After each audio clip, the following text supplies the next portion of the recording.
We're taught that love is something that happens to us. The art of loving argues the opposite. Love is something you learn, not a feeling you wait for. It's a skill you practice. The art of loving explores what that really means.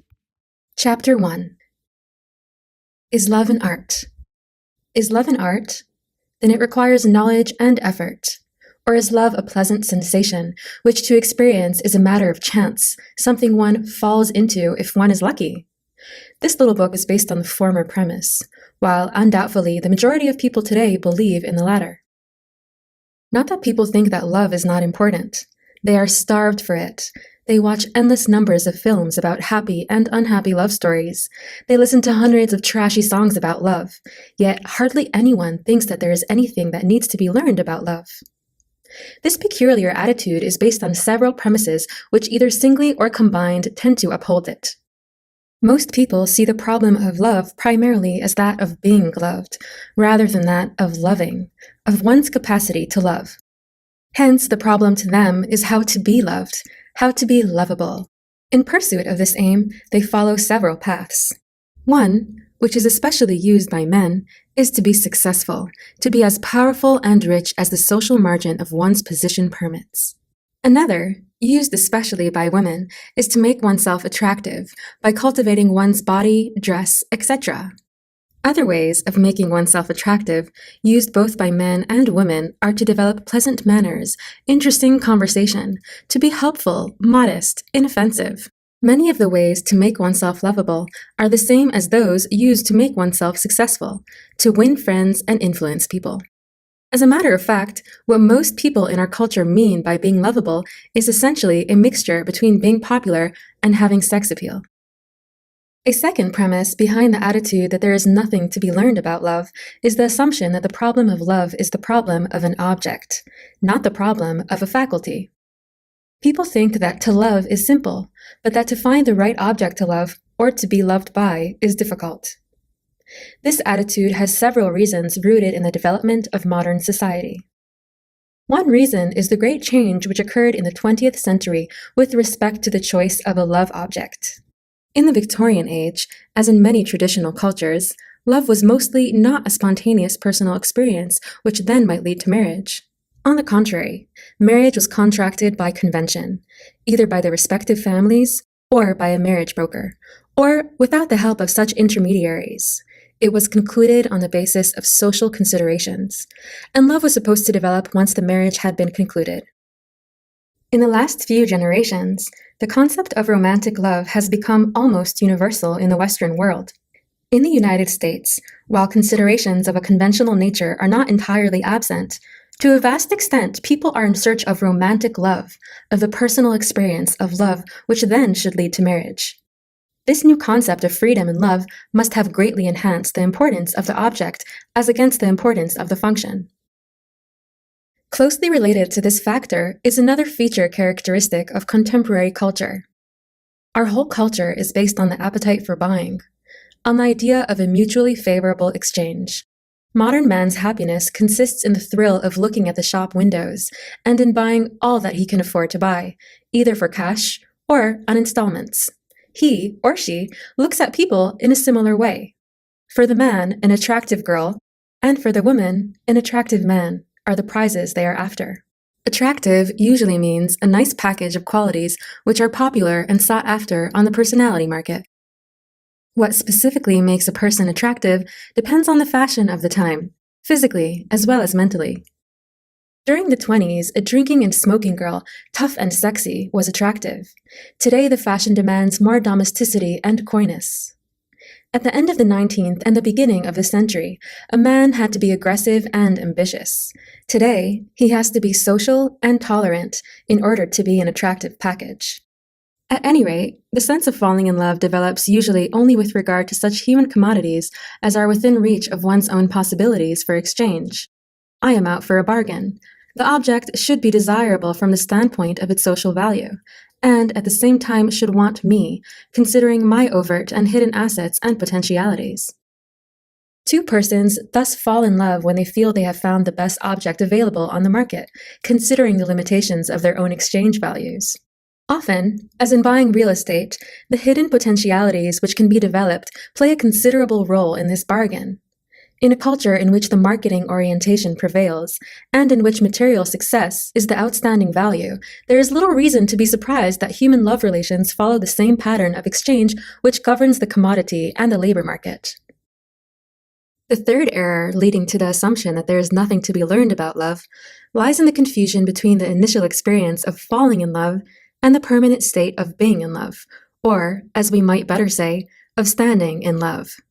If two people, who have been strangers, as all of us are, suddenly let the wall between them break down and feel close, feel one, this moment of oneness is one of the most exhilarating, most exciting experiences in life. It is all the more wonderful and miraculous for persons who have been shut off, isolated, without love. This miracle of sudden intimacy is often facilitated if it is combined with, or initiated by, sexual attraction and consummation. However, this type of love is by its very nature not lasting. The two persons become well acquainted.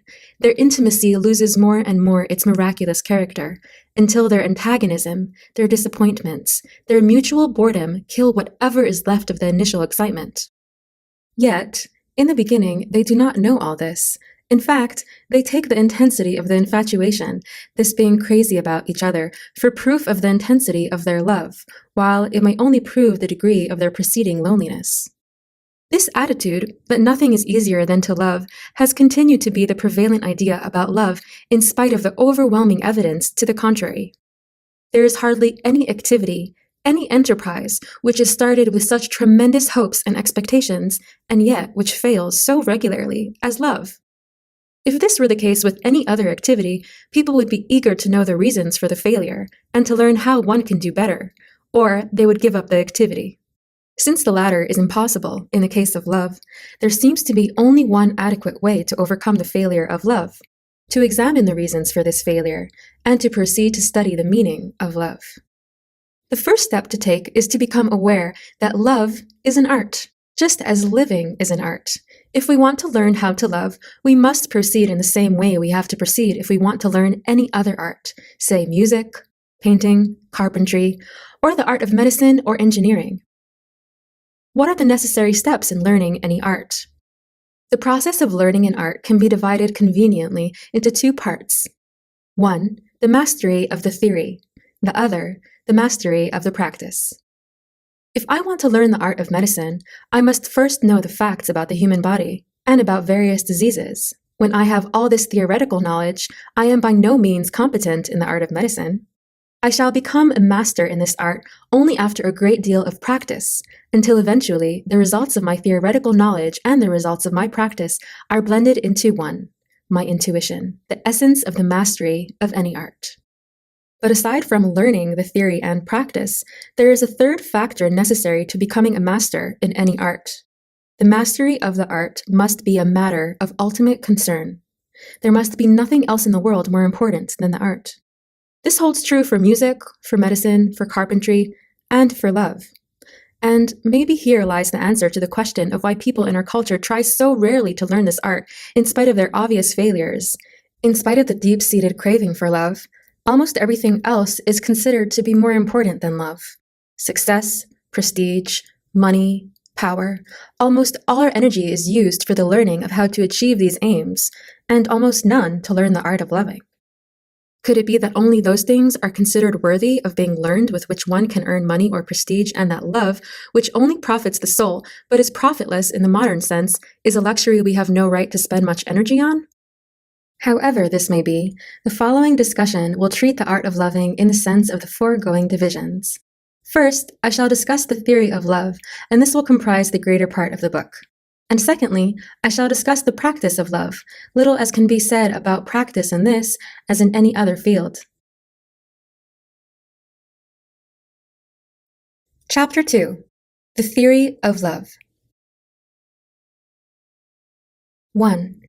Love. The answer to the problem of human existence. Any theory of love must begin with a theory of man, of human existence.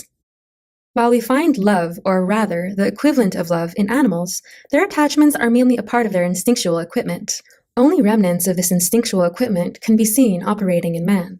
What is essential in the existence of man is the fact that he has emerged from the animal kingdom, from instinctive adaptation, that he has transcended nature, although he never leaves it. He is a part of it. And yet, once torn away from nature, he cannot return to it. Once thrown out of paradise, a state of original oneness with nature, cherubim with flaming swords block his way if he should try to return. Man can only go forward by developing his reason, by finding a new harmony, a human one, instead of the pre-human harmony which is irretrievably lost. When man is born, the human race, as well as the individual, he is thrown out of a situation which was definite as the instincts, into a situation which is indefinite, uncertain, and open. There is certainty only about the past, and about the future only as far as that it is death. Man is gifted with reason. He is life being aware of itself. He has awareness of himself, of his fellow man, of his past, and of the possibilities of his future. This awareness of himself as a separate entity, the awareness of his own short lifespan, of the fact that without his will he is born, and against his will he dies, that he will die before those whom he loves, or they before him, the awareness of his aloneness and separateness, of his helplessness before the forces of nature and of society, all this makes his separate, disunited existence an unbearable prison. He would become insane could he not liberate himself from this prison and reach out, unite himself in some form or other with men, with the world outside. The experience of separateness arouses anxiety. It is, indeed, the source of all anxiety. Being separate means being cut off, without any capacity to use my human powers. Hence, to be separate means to be helpless, unable to grasp the world, things, and people actively. It means that the world can invade me without my ability to react. Thus, separateness is the source of intense anxiety. Beyond that, it arouses shame and the feeling of guilt. This experience of guilt and shame in separateness is expressed in the biblical story of Adam and Eve.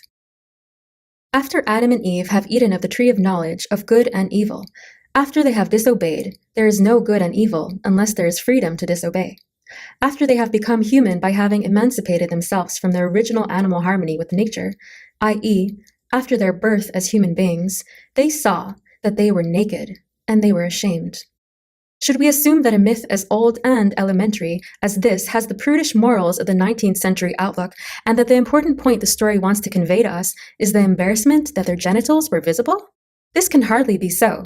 And by understanding the story in a Victorian spirit, we miss the main point, which seems to be the following. After man and woman have become aware of themselves and of each other, they are aware of their separateness and of their difference, inasmuch as they belong to different sexes.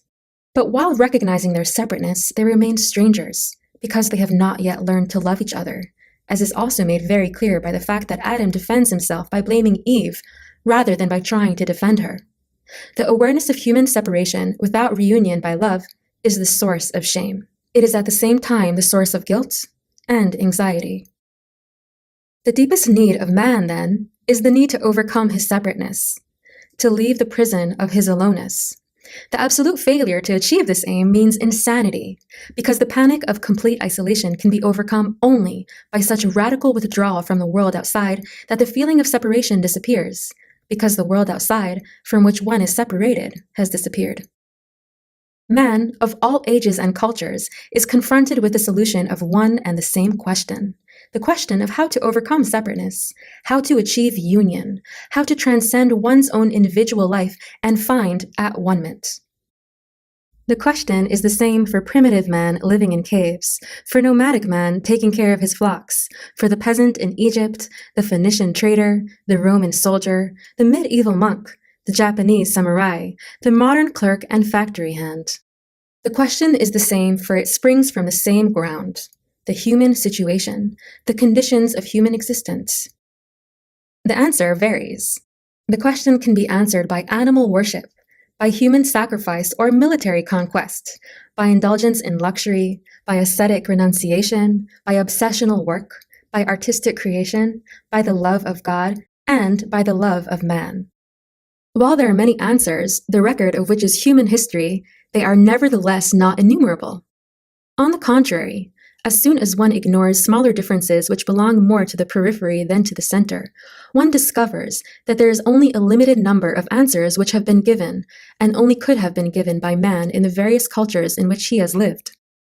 The history of religion and philosophy is the history of these answers, of their diversity, as well as of their limitation in number.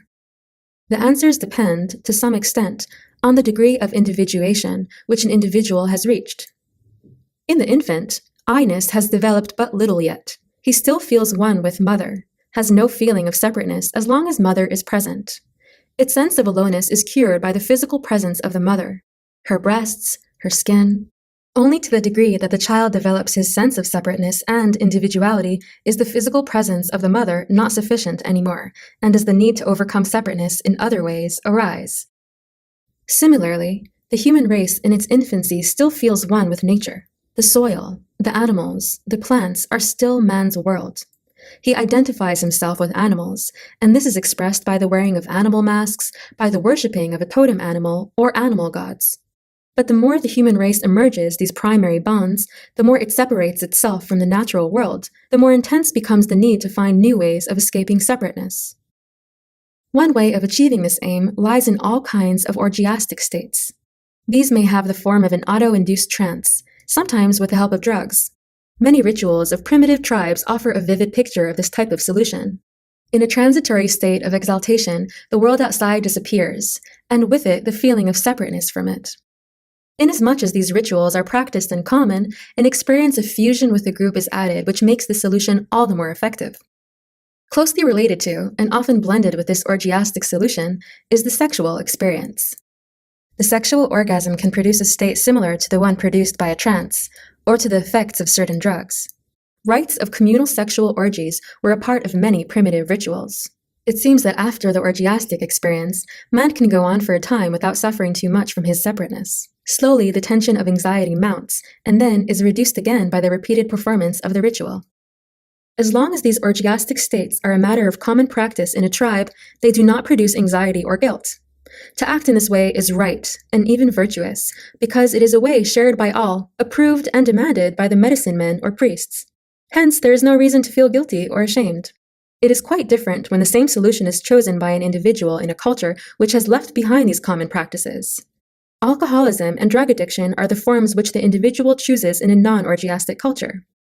In contrast to those participating in the socially patterned solution, such individuals suffer from guilt feelings and remorse.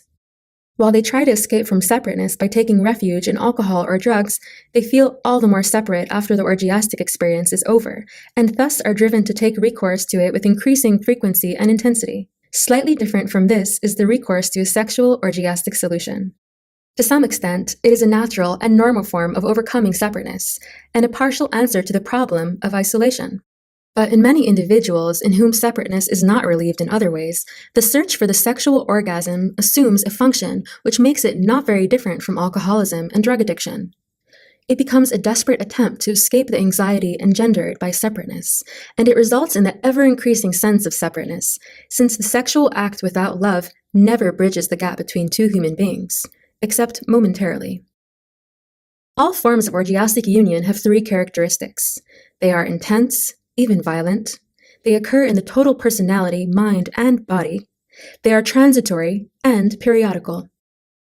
Exactly the opposite holds true for that form of union which is by far the most frequent solution chosen by man in the past and in the present, the union based on conformity with the group, its customs, practices, and beliefs.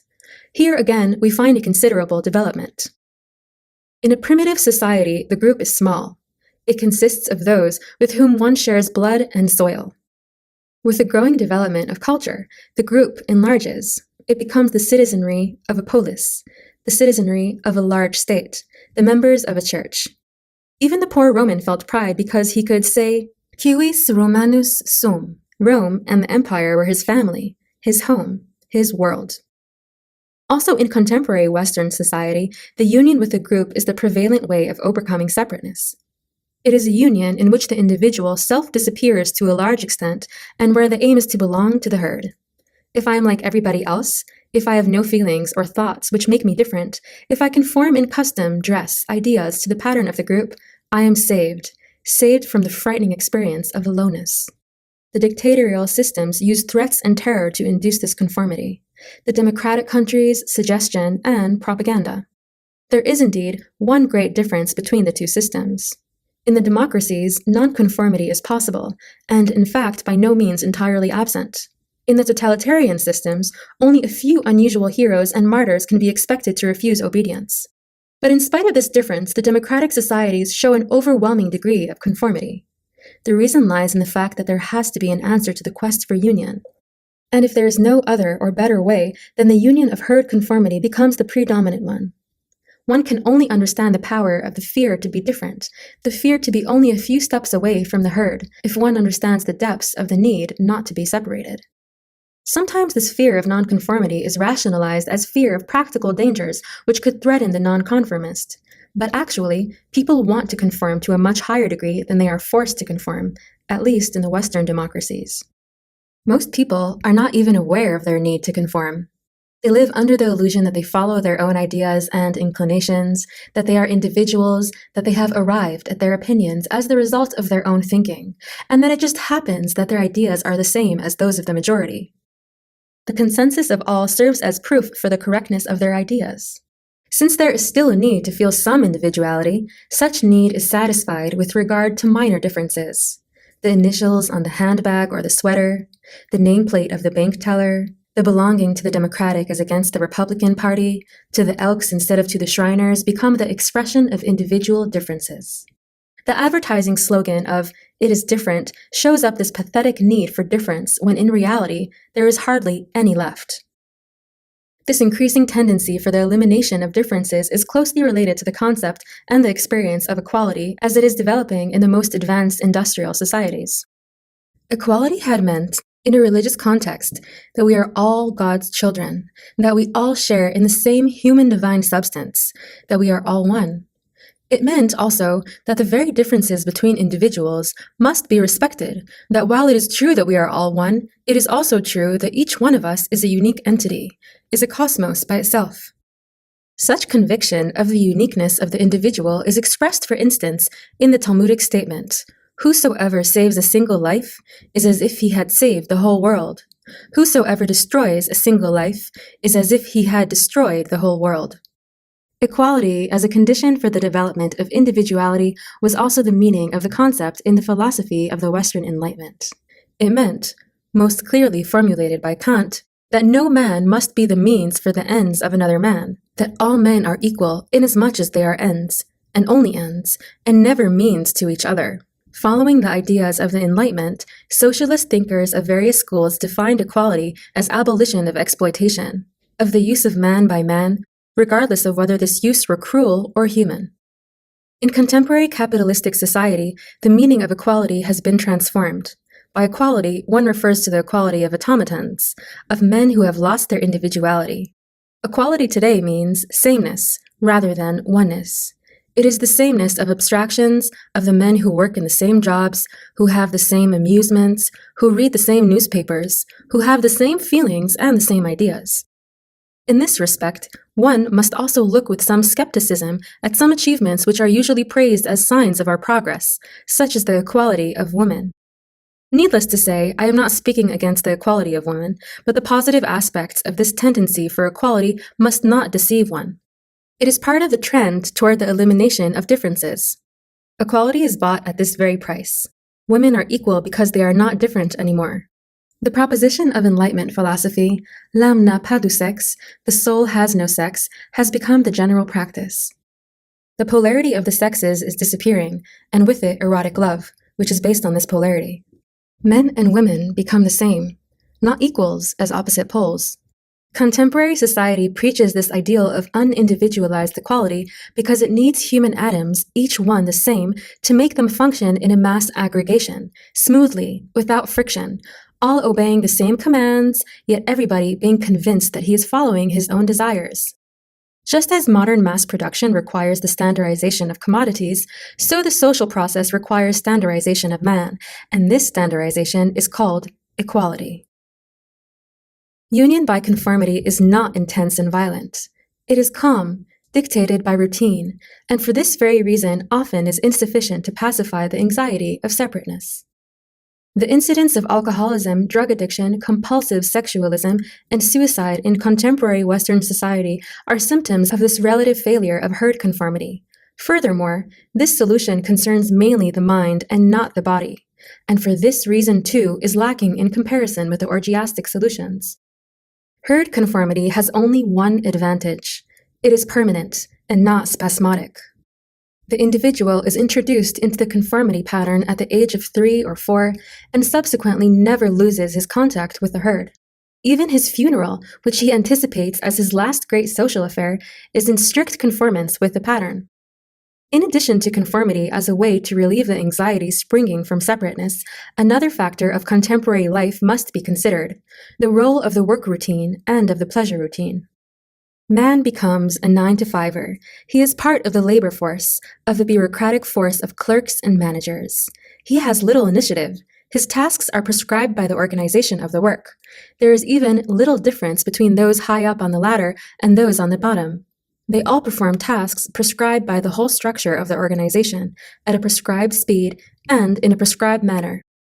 Even the feelings are prescribed: cheerfulness, tolerance, reliability, ambition, and an ability to get along with everybody without friction. Fun is routinized in similar, although not quite as drastic ways. Books are selected by the book clubs, movies by the film and theater owners, and the advertising slogans paid for by them. The rest is also uniform.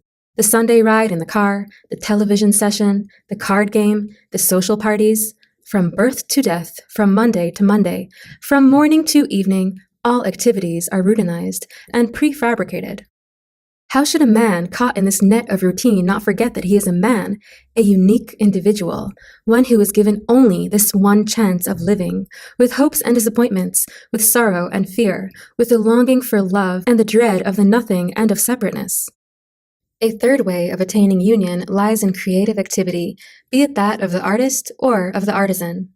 In any kind of creative work, the creating person unites himself with his material, which represents the world outside of himself. Whether a carpenter makes a table or a goldsmith makes a piece of jewelry, whether the peasant grows his corn or the painter paints a picture, in all types of creative work, the worker and his object become one. Man unites himself with the world in the process of creation.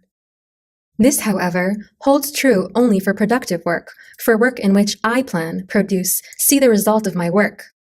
In the modern work process of a clerk, the worker on the endless belt, little is left of this uniting quality of work. The worker becomes an appendix to the machine or to the bureaucratic organization.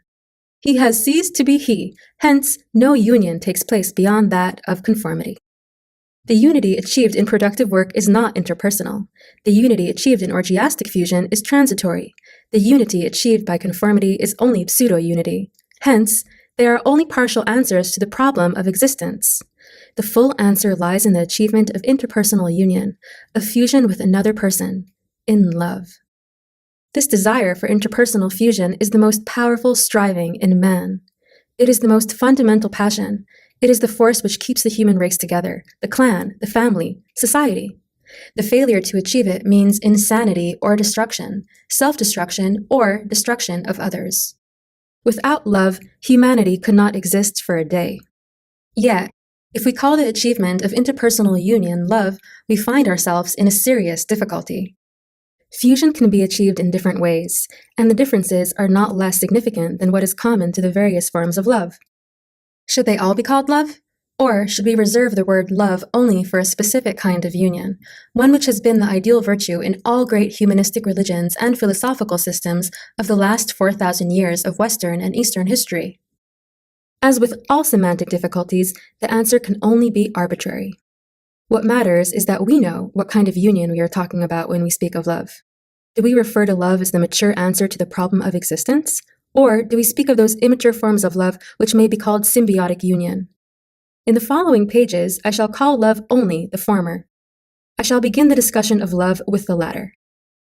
Symbiotic union has its biological pattern in the relationship between a pregnant mother and the fetus. They are two, and yet one.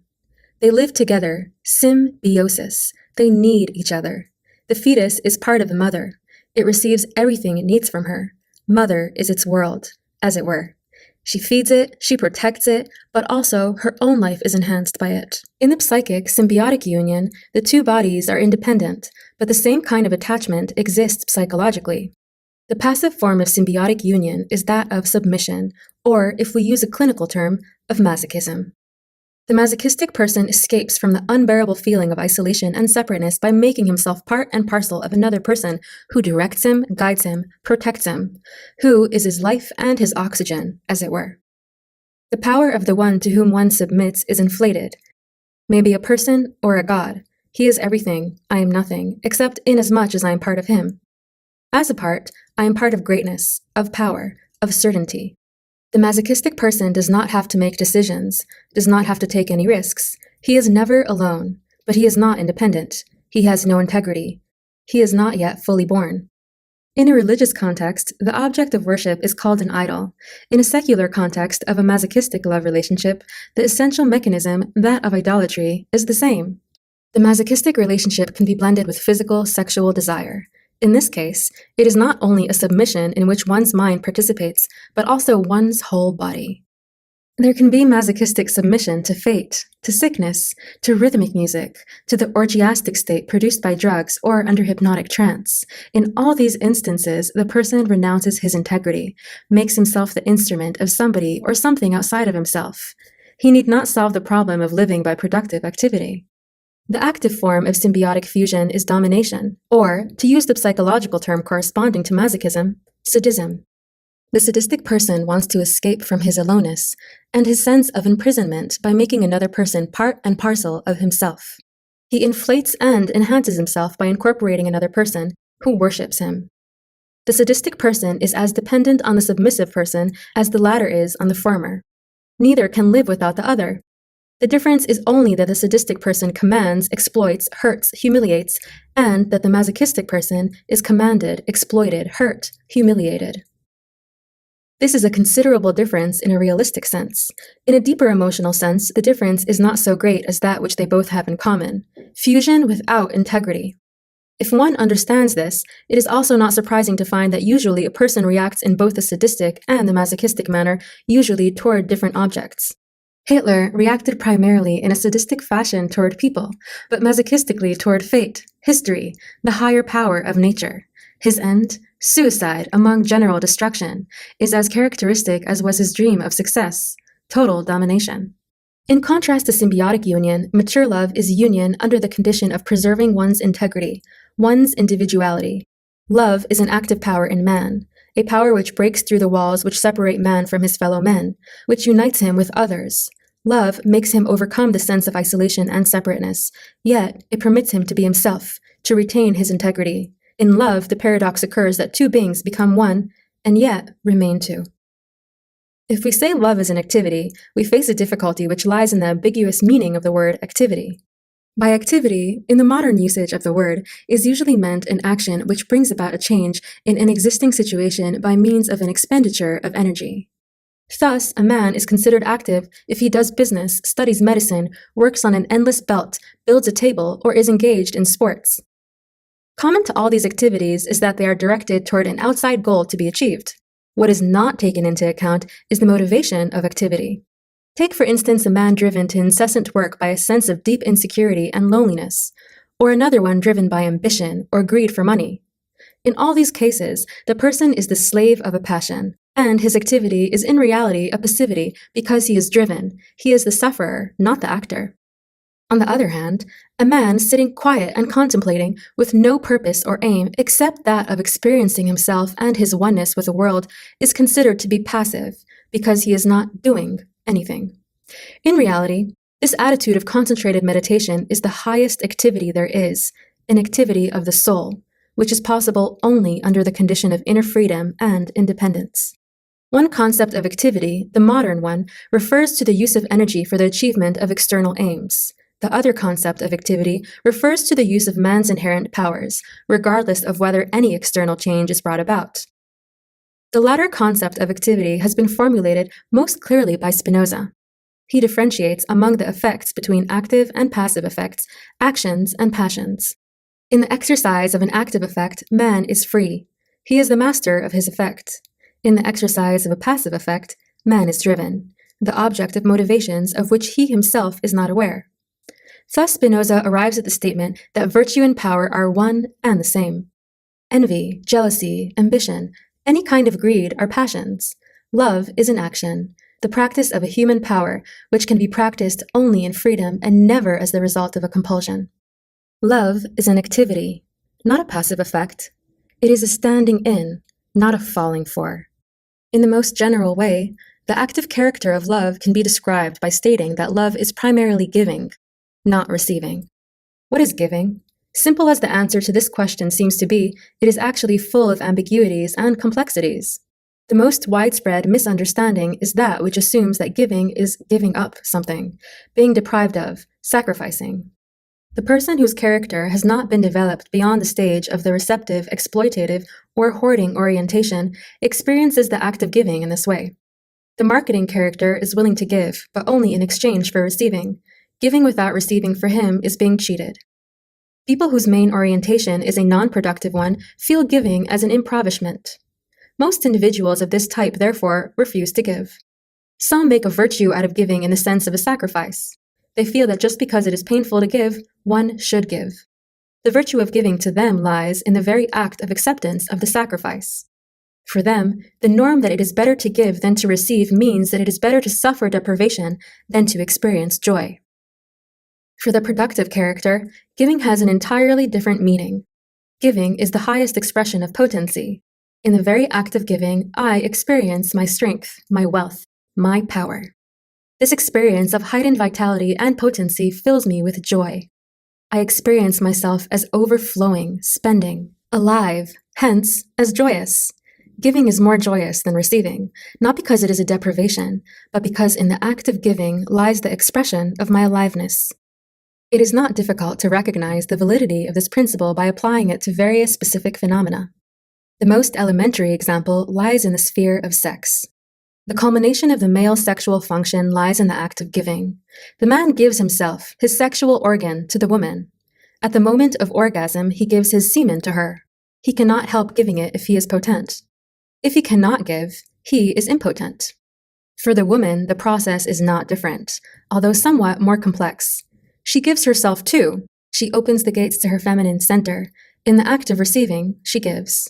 If she is incapable of this act of giving, if she can only receive, she is frigid. With her, the act of giving occurs again, not in her function as a lover, but in that as a mother. She gives of herself to the growing child within her. She gives her milk to the infant. She gives her bodily warmth. Not to give would be painful. In the sphere of material things, giving means being rich. Not he who has much is rich, but he who gives much. The hoarder who is anxiously worried about losing something is, psychologically speaking, the poor, impoverished man, regardless of how much he has. Whoever is capable of giving of himself is rich. He experiences himself as one who can confer of himself to others. Only one who is deprived of all that goes beyond the barest necessities for subsistence would be incapable of enjoying the act of giving material things. But daily experience shows that what a person considers the minimal necessities depends as much on his character as it depends on his actual possessions. It is well known that the poor are more willing to give than the rich. Nevertheless, poverty beyond a certain point may make it impossible to give, and is so degrading, not only because of the suffering it causes directly, but because of the fact that it deprives the poor of the joy of giving. The most important sphere of giving, however, is not that of material things, but lies in the specifically human realm. What does one person give to another? He gives of himself, of the most precious he has. He gives of his life. This does not necessarily mean that he sacrifices his life for the other, but that he gives him of that which is alive in him.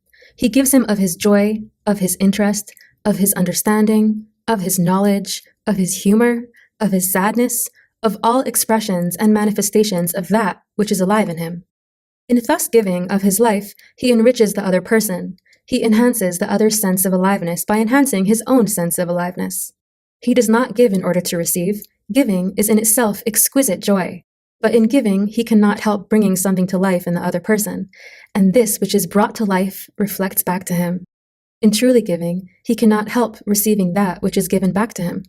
Giving implies to make the other person a giver, also, and they both share in the joy of what they have brought to life. In the act of giving, something is born, and both persons involved are grateful for the life that is born for both of them. Specifically with regard to love, this means love is a power which produces love. Impotence is the inability to produce love. This thought has been beautifully expressed by Marx. Assume, he says, man as man, and his relation to the world as a human one, and you can exchange love only for love, confidence for confidence, etc. If you wish to enjoy art, you must be an artistically trained person. If you wish to have influence on other people, you must be a person who has a really stimulating and furthering influence on other people. Every one of your relationships to man and to nature must be a definite expression of your real, individual life corresponding to the object of your will. If you love without calling forth love, that is, if your love as such does not produce love, if by means of an expression of life as a loving person you do not make of yourself a loved person, then your love is impotent, a misfortune. But not only in love does giving mean receiving. The teacher is taught by his students. The actor is stimulated by his audience. The psychoanalyst is cured by his patient, provided they do not treat each other as objects, but are related to each other genuinely and productively. It is hardly necessary to stress the fact that the ability to love as an act of giving depends on the character development of the person. It presupposes the attainment of a predominantly productive orientation. In this orientation, the person has overcome dependency, narcissistic omnipotence, the wish to exploit others or to hoard, and has acquired faith in his own human powers, courage to rely on his powers in the attainment of his goals. To the degree that these qualities are lacking, he is afraid of giving himself, hence of loving. Beyond the element of giving, the active character of love becomes evident in the fact that it always implies certain basic elements, common to all forms of love. These are care, responsibility, respect, and knowledge. That love implies care is most evident in a mother's love for her child. No assurance of her love would strike us as sincere if we saw her lacking in care for the infant. If she neglected to feed it, to bathe it, to give it physical comfort, and we are impressed by her love if we see her caring for the child. It is not different even with the love for animals or flowers. If a woman told us that she loved flowers, and we saw that she forgot to water them, we would not believe in her love for flowers. Love is the active concern for the life and the growth of that which we love. Where this active concern is lacking, there is no love. This element of love has been beautifully described in the book of Jonah. God has told Jonah to go to Nineveh to warn its inhabitants that they will be punished unless they mend their evil ways. Jonah runs away from his mission because he is afraid that the people of Nineveh will repent and that God will forgive them. He is a man with a strong sense of order and law, but without love. However, in his attempt to escape, he finds himself in the belly of a whale, symbolizing the state of isolation and imprisonment which his lack of love and solidarity has brought upon him. God saves him, and Jonah goes to Nineveh. He preaches to the inhabitants as God had told him, and the very thing he was afraid of happens. The men of Nineveh repent their sins, mend their ways, and God forgives them and decides not to destroy the city. Jonah is intensely angry and disappointed. He wanted justice to be done, not mercy. At last he finds some comfort in the shade of a tree, which God had made to grow for him to protect him from the sun. But when God makes the tree wilt, Jonah is depressed and angrily complains to God. God answers, "Thou hast had pity on the gourd for which thou hast not labored, neither madest it grow, which came up in a night and perished in a night. And should I not spare Nineveh, that great city, wherein are more than 6,000 people that cannot discern between their right hand and their left hand, and also much cattle?" God's answer to Jonah is to be understood symbolically. God explains to Jonah that the essence of love is to labor for something and to make something grow, that love and labor are inseparable. One loves that for which one labors, and one labors for that which one loves. Care and concern imply another aspect of love, that of responsibility. Today, responsibility is often meant to denote duty, something imposed upon one from the outside, but responsibility, in its true sense, is an entirely voluntary act. It is my response to the needs, expressed or unexpressed, of another human being. To be responsible means to be able and ready to respond. Jonah did not feel responsible to the inhabitants of Nineveh. He, like Cain, could ask, "Am I my brother's keeper?" The loving person responds. The life of his brother is not his brother's business alone, but his own. He feels responsible for his fellow men, as he feels responsible for himself.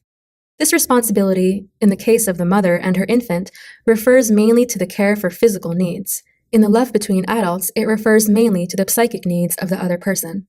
Responsibility could easily deteriorate into domination and possessiveness were it not for a third component of love: respect. Respect is not fear and awe. It denotes, in accordance with the root of the word, respicier, to look at. The ability to see a person as he is, to be aware of his unique individuality. Respect means the concern that the other person should grow and unfold as he is. Respect thus implies the absence of exploitation. I want the loved person to grow and unfold for his own sake, and in his own ways, and not for the purpose of serving me. If I love the other person, I feel one with him or her, but with him as he is, not as I need him to be as an object for my use. It is clear that respect is possible only if I have achieved independence, if I can stand and walk without needing crutches, without having to dominate and exploit anyone else. Respect exists only on the basis of freedom. L'amour est l'enfant de la liberté. As an old French song says, love is the child of freedom, never that of domination. To respect a person is not possible without knowing him. Care and responsibility would be blind if they were not guided by knowledge. Knowledge would be empty if it were not motivated by concern. There are many layers of knowledge. The knowledge which is an aspect of love is one which does not stay at the periphery, but penetrates to the core. It is possible only when I can transcend the concern for myself and see the other person in his own terms. I may know, for instance, that a person is angry even if he does not show it overtly, but I may know him more deeply than that. Then I know that he is anxious and worried, that he feels lonely, that he feels guilty. Then I know that his anger is only the manifestation of something deeper, and I see him as anxious and embarrassed, that is, as the suffering person rather than as the angry one. Knowledge has one more and a more fundamental relation to the problem of love. The basic need to fuse with another person so as to transcend the prison of one's separateness is closely related to another specifically human desire, that to know the secret of man. While life in its merely biological aspects is a miracle and a secret, man, in his human aspects, is an unfathomable secret to himself and to his fellow man. We know ourselves, and yet, even with all the efforts we may make, we do not know ourselves.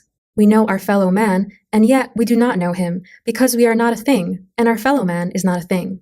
The further we reach into the depth of our being, or someone else's being, the more the goal of knowledge eludes us. Yet, we cannot help desiring to penetrate into the secret of man's soul, into the innermost nucleus, which is he. There is one way, a desperate one, to know the secret. It is that of complete power over another person, the power which makes him do what we want, feel what we want, think what we want, which transforms him into a thing, our possession.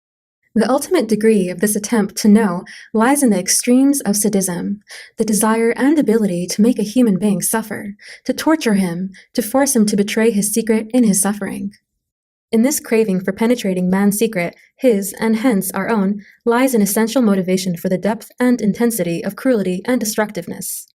In a very succinct way, this idea has been expressed by Isaac Babel. He quotes a fellow officer in the Russian Civil War who has just stamped his former master to death as saying, "With shooting, I'll put it this way, with shooting, you only get rid of a chap. With shooting, you'll never get at the soul, to where it is in a fellow, and how it shows itself. But I don't spare myself, and I've more than once trampled an enemy for over an hour. You see, I want to get to know what life really is, what life's like down our way." In children, we often see this path to knowledge quite overtly. The child takes something apart, breaks it up in order to know it, or it takes an animal apart, cruelly tears off the wings of a butterfly in order to know it, to force its secret. The cruelty itself is motivated by something deeper, the wish to know the secret of things and of life. The other part of knowing the secret is love. Love is active penetration of the other person, in which my desire to know is stilled by union. In the act of fusion, I know you, I know myself, I know everybody, and I know nothing. I know in the only way knowledge of that which is alive is possible for man, by experience of union, not by any knowledge or thought can give. Sadism is motivated by the wish to know the secret, yet I remain as ignorant as I was before. I have torn the other being apart limb from limb, yet all I have done is to destroy him. Love is the only way of knowledge, which in the act of union answers my quest. In the act of loving, of giving myself, in the act of penetrating the other person, I find myself. I discover myself. I discover us both. I discover man. The longing to know ourselves and to know our fellow man has been expressed in the Delphic motto, know thyself. It is the mainspring of all psychology. But inasmuch as the desire is to know all of man, his innermost secret, the desire can never be fulfilled in knowledge of the ordinary kind, in knowledge only by thought. Even if we know 1,000 times more of ourselves, we would never reach bottom. We would still remain an enigma to ourselves, as our fellow man would remain an enigma to us. The only way of full knowledge lies in the act of love. This act transcends thought. It transcends words. It is the daring plunge into the experience of union. However, knowledge and thought, that is, psychological knowledge, is a necessary condition for full knowledge in the act of love. I have to know the other person and myself objectively in order to be able to see his reality, or rather, to overcome the illusions, the irrationally distorted picture I have of him. Only if I know a human being objectively can I know him in his ultimate essence in the act of love. The problem of knowing man is parallel to the religious problem of knowing God. In conventional Western theology, the attempt is made to know God by thought, to make statements about God. It is assumed that I can know God in my thought. In mysticism, which is the consequent outcome of monotheism, as I shall try to show later on, the attempt is given up to know God by thought, and it is replaced by the experience of union with God, in which there is no more room and no need for knowledge about God. The experience of union with man, or religiously speaking, with God, is by no means irrational. On the contrary, it is as Albert Schweitzer has pointed out, the consequence of rationalism, its most daring and radical consequence. It is based on our knowledge of the fundamental and not accidental limitations of our knowledge. It is the knowledge that we shall never grasp the secret of man and of the universe, but that we can know, nevertheless, in the act of love.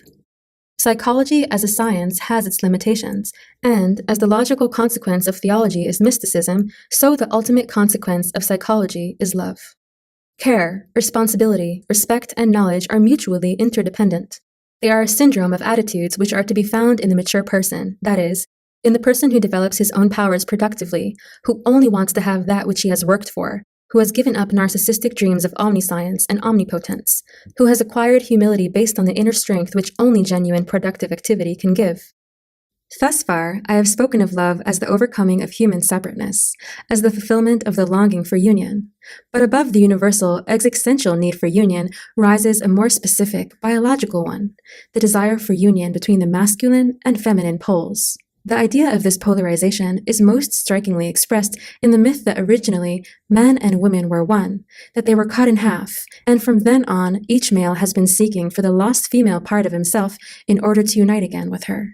The same idea of this original unity of the sexes is also contained in the biblical story of Eve being made from Adam's rib, even though in this story, in the spirit of patriarchalism, woman is considered secondary to man.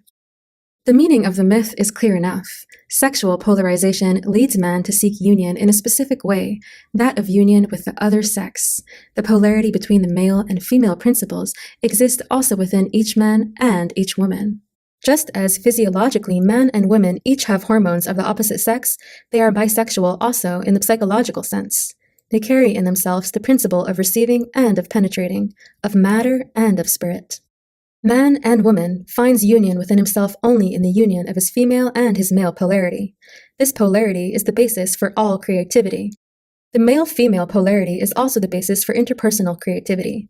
This is obvious biologically in the fact that the union of sperm and ovum is the basis for the birth of a child. But in the purely psychic realm, it is not different. In the love between man and woman, each of them is reborn.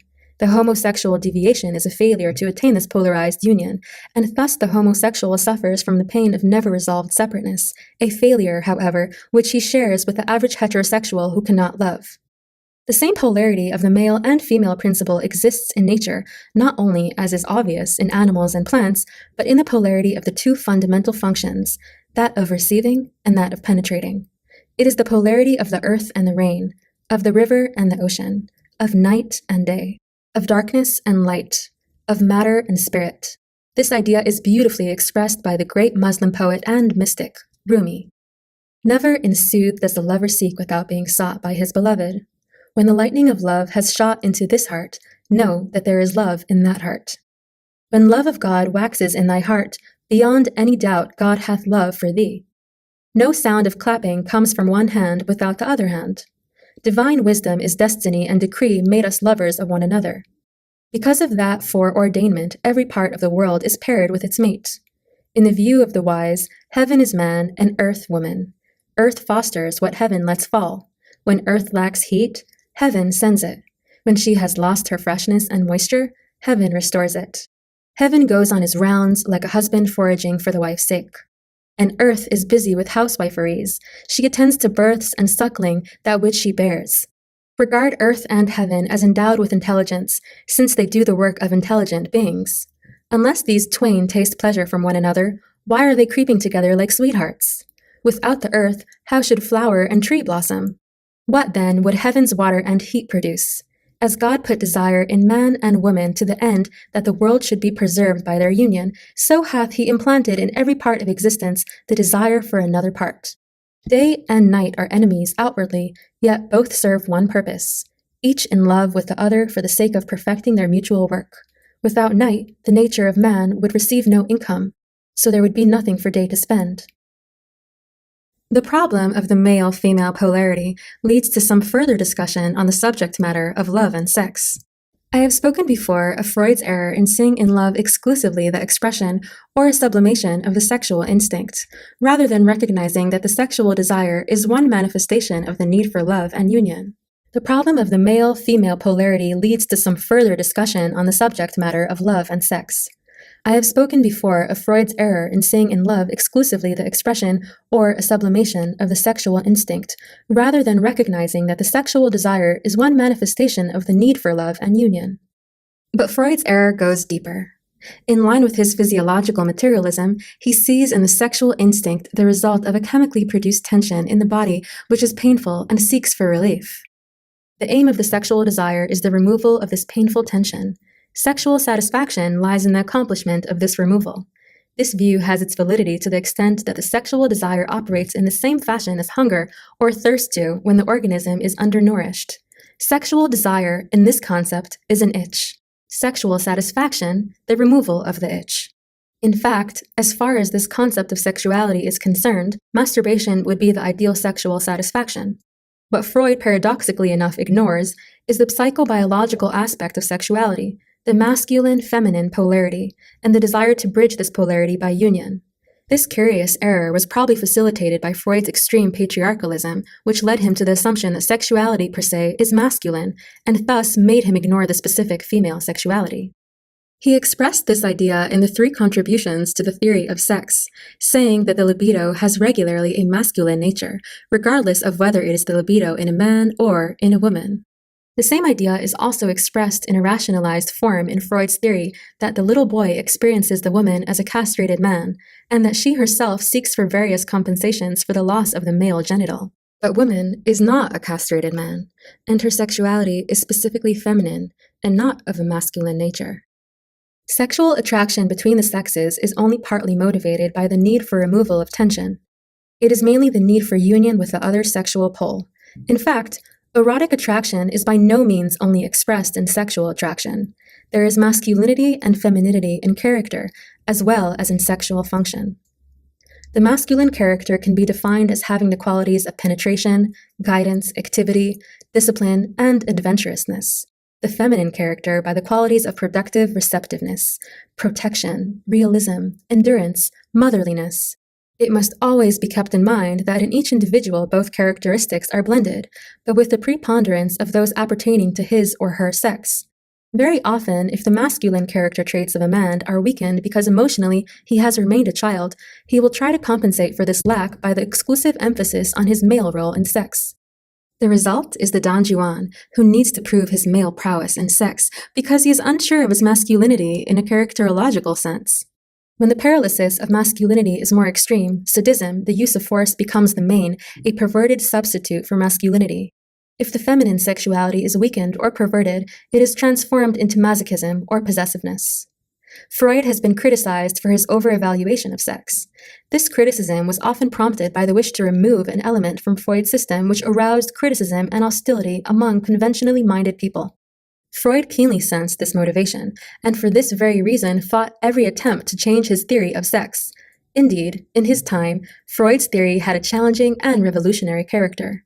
But what was true around 1900 is not true anymore 50 years later. The sexual mores have changed so much that Freud's theories are not any longer shocking to the Western middle classes, and it is a quixotic kind of radicalism when orthodox analysts today still think that they are courageous and radical in defending Freud's sexual theory. In fact, their brand of psychoanalysis is conformist and does not try to raise psychological questions which would lead to a criticism of contemporary society. My criticism of Freud's theory is not that he overemphasized sex, but his failure to understand sex deeply enough. He took the first step in discovering the significance of interpersonal passions. In accordance with his philosophic premises, he explained them physiologically. In the further development of psychoanalysis, it is necessary to correct and deepen Freud's concept by translating Freud's insights from the physiological into the biological and existential dimension. 2. Love between parent and child. The infant, at the moment of birth, would feel the fear of dying if a gracious fate did not preserve it from any awareness of the anxiety involved in the separation from mother and from intrauterine existence. Even after being born, the infant is hardly different from what it was before birth. It cannot recognize objects. It is not yet aware of itself and of the world as being outside of itself. It only feels the positive stimulation of warmth and food, and it does not yet differentiate warmth and food from its source, mother. Mother is warmth. Mother is food. Mother is the euphoric state of satisfaction and security.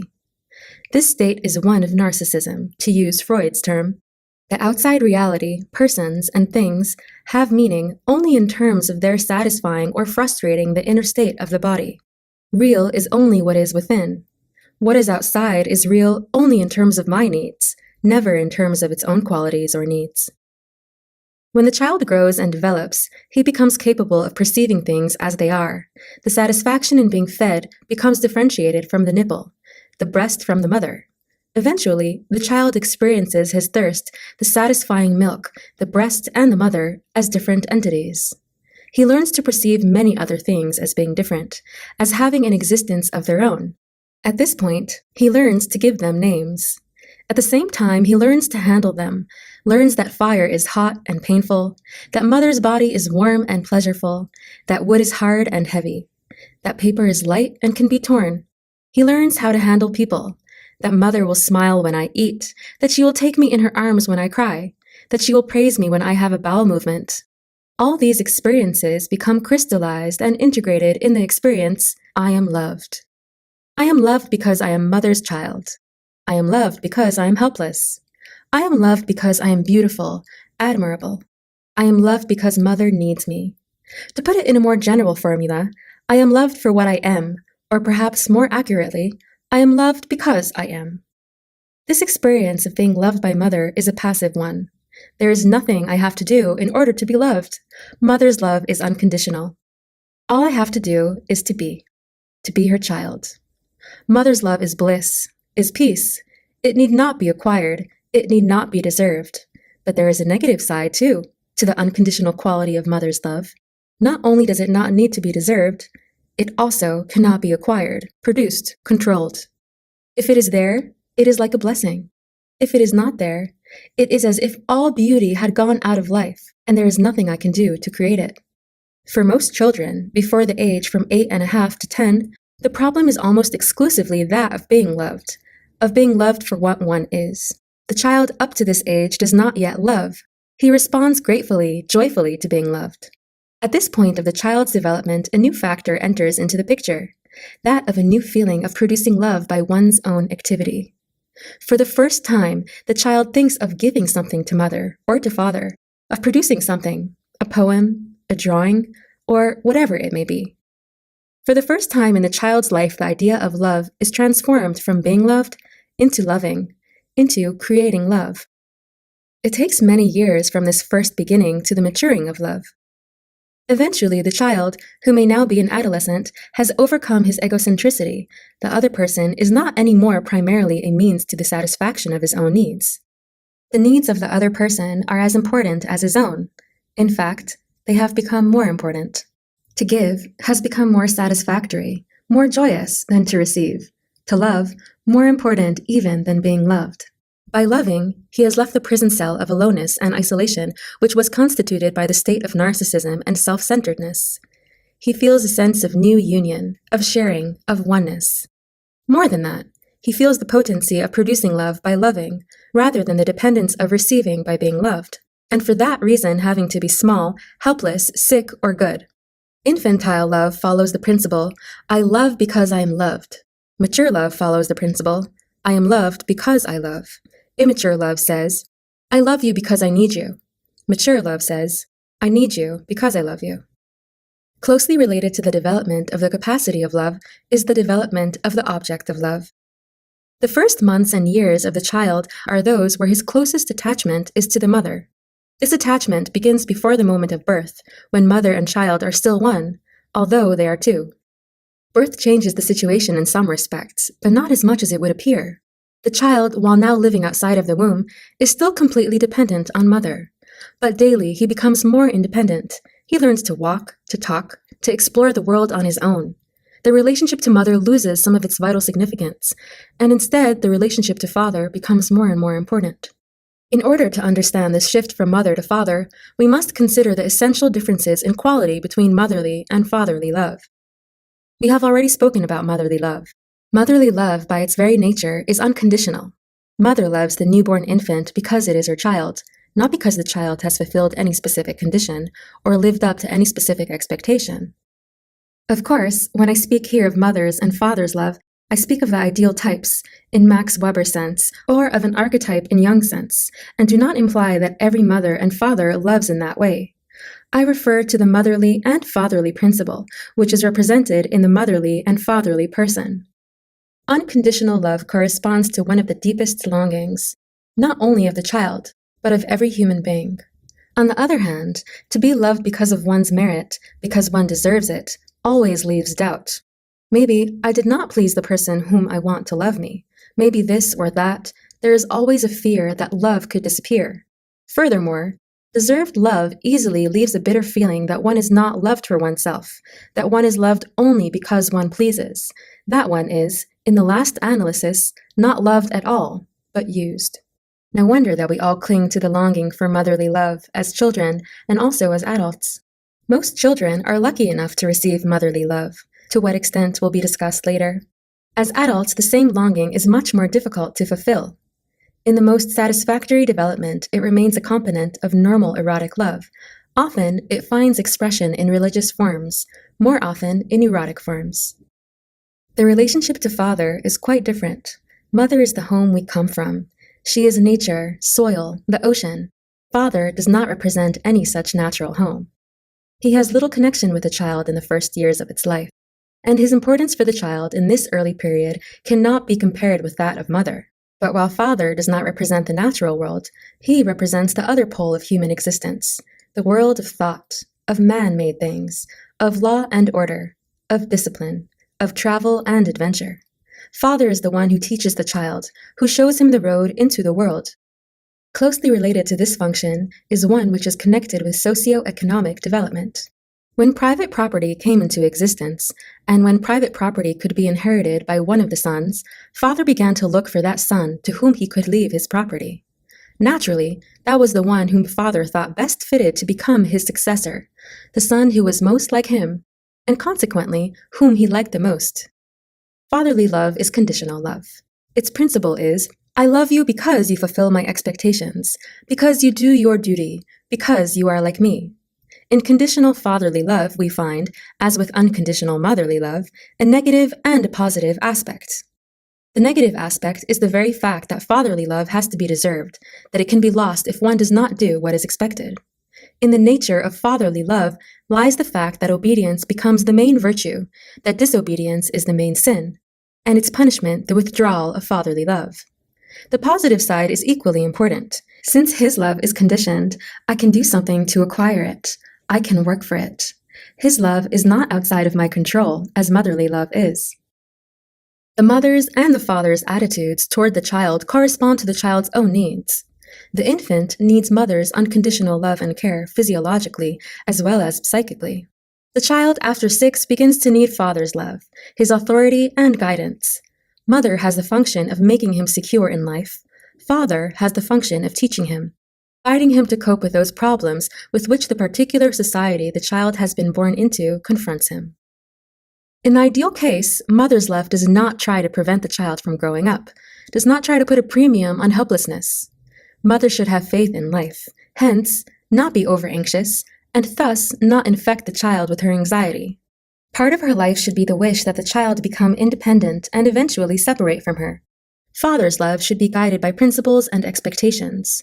It should be patient and tolerant, rather than threatening and authoritarian. It should give the growing child an increasing sense of competence and eventually permit him to become his own authority and to dispense with that of father. Eventually, the mature person has come to the point where he is his own mother and his own father. He has, as it were, a motherly and a fatherly conscience. Motherly conscience says, there is no misdeed, no crime which could deprive you of my love, of my wish for your life and happiness. Fatherly conscience says, you did wrong. You cannot avoid accepting certain consequences of your wrongdoing.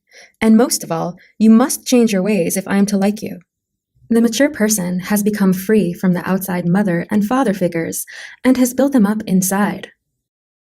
In contrast to Freud's concept of the superego, however, he has built them inside not by incorporating mother and father, but by building a motherly conscience on his own capacity for love and a fatherly conscience on his reason and judgment. Furthermore, the mature person loves with both the motherly and the fatherly conscience, in spite of the fact that they seem to contradict each other. If he would only retain his fatherly conscience, he would become harsh and inhuman. If he would only retain his motherly conscience, he would be apt to lose judgment and to hinder himself and others in their development. In this development, from mother-centered to father-centered attachment and their eventual synthesis, lies the basis for mental health and the achievement of maturity. In the failure of this development lies the basic cause for neurosis. While it is beyond the scope of this book to develop this trend of thought more fully, some brief remarks may serve to clarify the statement. One cause for neurotic development can lie in the fact that a boy has a loving but overindulgent or domineering mother and a weak and uninterested father.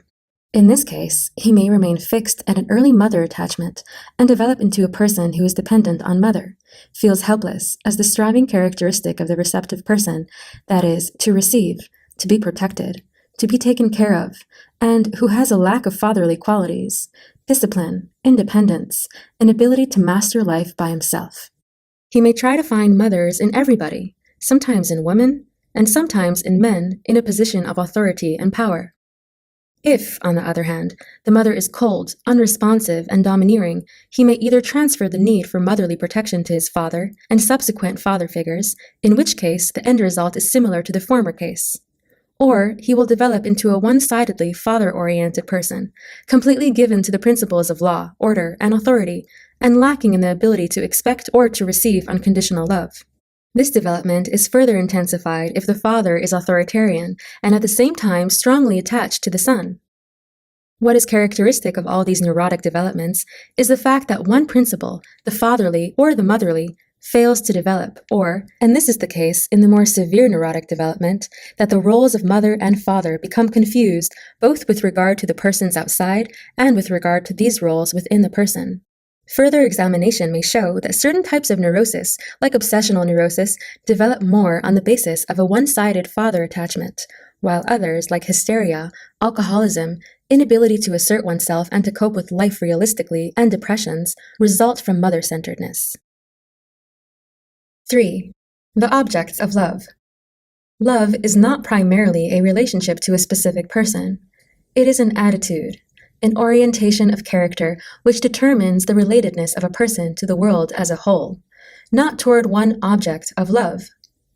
If a person loves only one other person and is indifferent to the rest of his fellow men, his love is not love, but a symbiotic attachment, or an enlarged egotism. Yet, most people believe that love is constituted by the object, not by the faculty. In fact, they even believe that it is proof of the intensity of their love when they do not love anybody except the loved person. This is the same fallacy which we have already mentioned above.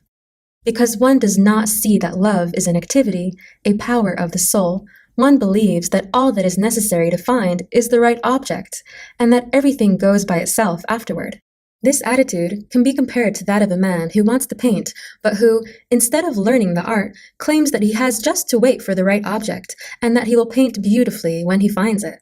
If I truly love one person, I love all persons. I love the world. I love life. If I can say to somebody else, I love you, I must be able to say, I love in you everybody. I love through you the world. I love in you also myself. Saying that love is an orientation which refers to all and not to one does not imply, however, the idea that there are no differences between various types of love, which depend on the kind of object which is loved.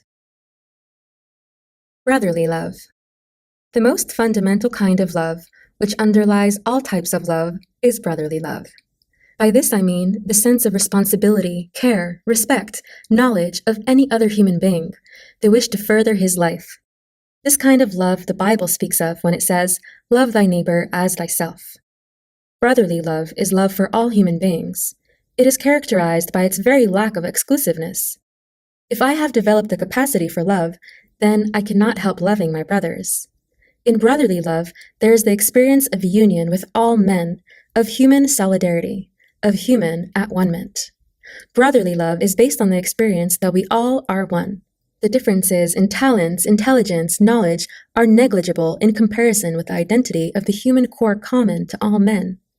In order to experience this identity, it is necessary to penetrate from the periphery to the core. If I perceive in another person mainly the surface, I perceive mainly the differences, that which separates us. If I penetrate to the core, I perceive our identity, the fact of our brotherhood.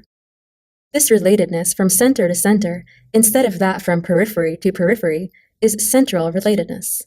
Or, as Simone Weil expressed it so beautifully, the same words, example, a man says to his wife, "I love you," can be commonplace or extraordinary according to the manner in which they are spoken. And this manner depends on the depth of the region in a man's being from which they proceed without the will being able to do anything. And by a marvelous agreement they reach the same region in him who hears them. Thus the hearer can discern, if he has any power of discernment, what is the value of the words. Brotherly love is love between equals, but indeed, even as equals, we are not always equal. Inasmuch as we are human, we are all in need of help. Today I, tomorrow you. But this need of help does not mean that the one is helpless, the other powerful. Helplessness is a transitory condition. The ability to stand and walk on one's own feet is the permanent and common one. Yet, love of the helpless one, love of the poor, and the stranger are the beginning of brotherly love. To love one's flesh and blood is no achievement. The animal loves its young and cares for them. The helpless one loves his master, since his life depends on him. The child loves his parents since he needs them. Only in the love of those who do not serve a purpose, love begins to unfold. Significantly, in the Old Testament, the central object of man's love is the poor, the stranger, the widow and the orphan, and eventually the national enemy, the Egyptian and the Edomite. By having compassion for the helpless one, man begins to develop love for his brother, and in his love for himself, he also loves the one who is in need of help, the frail, insecure human being. Compassion implies the element of knowledge and of identification. You know the heart of the stranger, says the Old Testament, for you are strangers in the land of Egypt. Therefore, love the stranger. Motherly love. We have already dealt with the nature of motherly love in a previous section which discussed the difference between motherly and fatherly love. Motherly love, as I said there, is unconditional affirmation of the child's life and his needs. But one important addition to this description must be made here. Affirmation of the child's life has two aspects. One is the care and responsibility absolutely necessary for the preservation of the child's life and his growth. The other aspect goes further than mere preservation. It is the attitude which instills in the child a love for living, which gives him the feeling, it is good to be alive, it is good to be a little boy or girl, it is good to be on this earth. These two aspects of motherly love are expressed very succinctly in the biblical story of creation.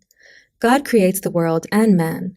This corresponds to the simple care and affirmation of existence. But God goes beyond this minimum requirement. On each day after nature and man is created, God says, "It is good." Motherly love, in this second step, makes the child feel, it is good to have been born. It instills in the child the love for life, and not only the wish to remain alive. The same idea may be taken to be expressed in another biblical symbolism, the promised land. Land is always a mother symbol, is described as flowing with milk and honey. Milk is the symbol of the first aspect of love, that of care and affirmation. Honey symbolizes the sweetness of life, the love for it, and the happiness in being alive. Most mothers are capable of giving milk, but only a minority of giving honey, too. In order to be able to give honey, a mother must not only be a good mother, but a happy person, and this aim is not achieved by many. The effect on the child can hardly be exaggerated. Mother's love for life is as infectious as her anxiety is. Both attitudes have a deep effect on the child's whole personality. One can distinguish, indeed, among children and adults those who got only milk and those who got milk and honey. In contrast to brotherly love and erotic love, which are love between equals, the relationship of mother and child is by its very nature one of inequality, where one needs all the help and the other gives it. It is for this altruistic, unselfish character that motherly love has been considered the highest kind of love and the most sacred of all emotional bonds. It seems, however, that the real achievement of motherly love lies not in the mother's love for the small infant, but in her love for the growing child. Actually, the vast majority of mothers are loving mothers as long as the infant is small and still completely dependent on them. Most women want children, are happy with the newborn child, and eager in their care for it. This is so in spite of the fact that they do not get anything in return from the child, except a smile or the expression of satisfaction in his face. It seems that this attitude of love is partly rooted in an instinctive equipment to be found in animals as well as in the human female. But whatever the weight of this instinctive factor may be, there are also specifically human psychological factors which are responsible for this type of motherly love. One may be found in the narcissistic element in motherly love. Inasmuch as the infant is still felt to be part of herself, her love and infatuation may be a satisfaction of her narcissism. Another motivation may be found in mother's wish for power or possession. The child, being helpless and completely subject to her will, is a natural object of satisfaction for a domineering and possessive woman. Frequent as these motivations are, they are probably less important and less universal than one which can be called the need for transcendence. This need for transcendence is one of the most basic needs of man, rooted in the fact of his self-awareness, in the fact that he is not satisfied with the role of the creature, that he cannot accept himself as dice thrown out of the cup. He needs to feel as the creator, as one transcending the passive role of being created. There are many ways of achieving the satisfaction of creation. The most natural and also the easiest one to achieve is the mother's care and love for her creation. She transcends herself in the infant. Her love for it gives her life meaning and significance. In the very inability of the male to satisfy his need for transcendence by bearing children lies his urge to transcend himself by the creation of man-made things and of ideas. But the child must grow. It must emerge from mother's womb, from mother's breast. It must eventually become a completely separate human being. The very essence of motherly love is to care for the child's growth, and that means to want the child's separation from herself. Here lies the basic difference to erotic love. In erotic love, two people who are separate become one. In motherly love, two people who are one become separate. The mother must not only tolerate, she must wish and support the child's separation. It is only at this stage that motherly love becomes such a difficult task that it requires unselfishness, the ability to give everything and to want nothing but the happiness of the loved one. It is also at this stage that many mothers fail in their task of motherly love. The narcissistic, the domineering, the possessive woman can succeed in being a loving mother as long as the child is small. Only the really loving woman, the woman who is happier in giving than in taking, who is firmly rooted in her own existence, can be a loving mother when the child is in the process of separation. Motherly love for the growing child, love which wants nothing for oneself, is perhaps the most difficult form of love to be achieved, and all the more deceptive because of the ease with which a mother can love her small infant. But just because of this difficulty, a woman can be a truly loving mother only if she can love, if she is able to love her husband, other children, strangers, all human beings. The woman who is not capable of love in this sense can be an affectionate mother as long as the child is small, but she cannot be a loving mother, the test of which is the willingness to bear separation, and even after the separation, to go on loving. Erotic love. Brotherly love is love among equals. Motherly love is love for the helpless. Different as they are from each other, they have in common that they are by their very nature not restricted to one person. If I love my brother, I love all my brothers.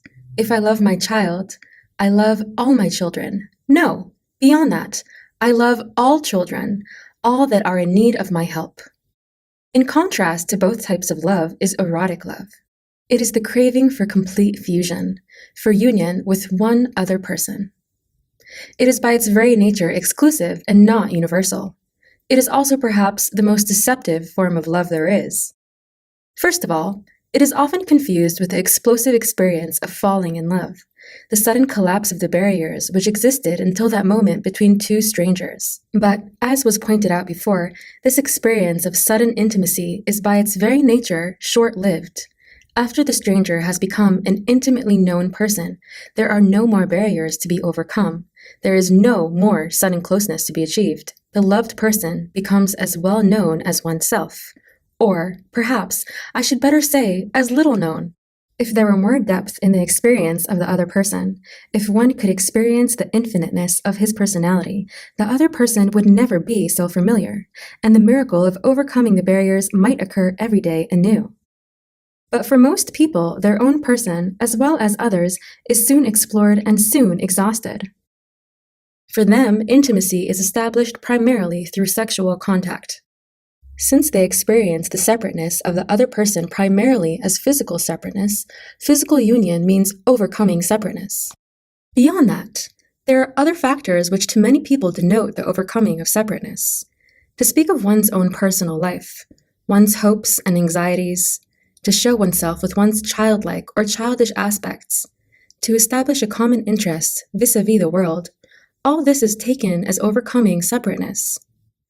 Even to show one's anger, one's hate, one's complete lack of inhibition is taken for intimacy, and this may explain the perverted attraction married couples often have for each other, who seem intimate only when they are in bed or when they give vent to their mutual hate and rage.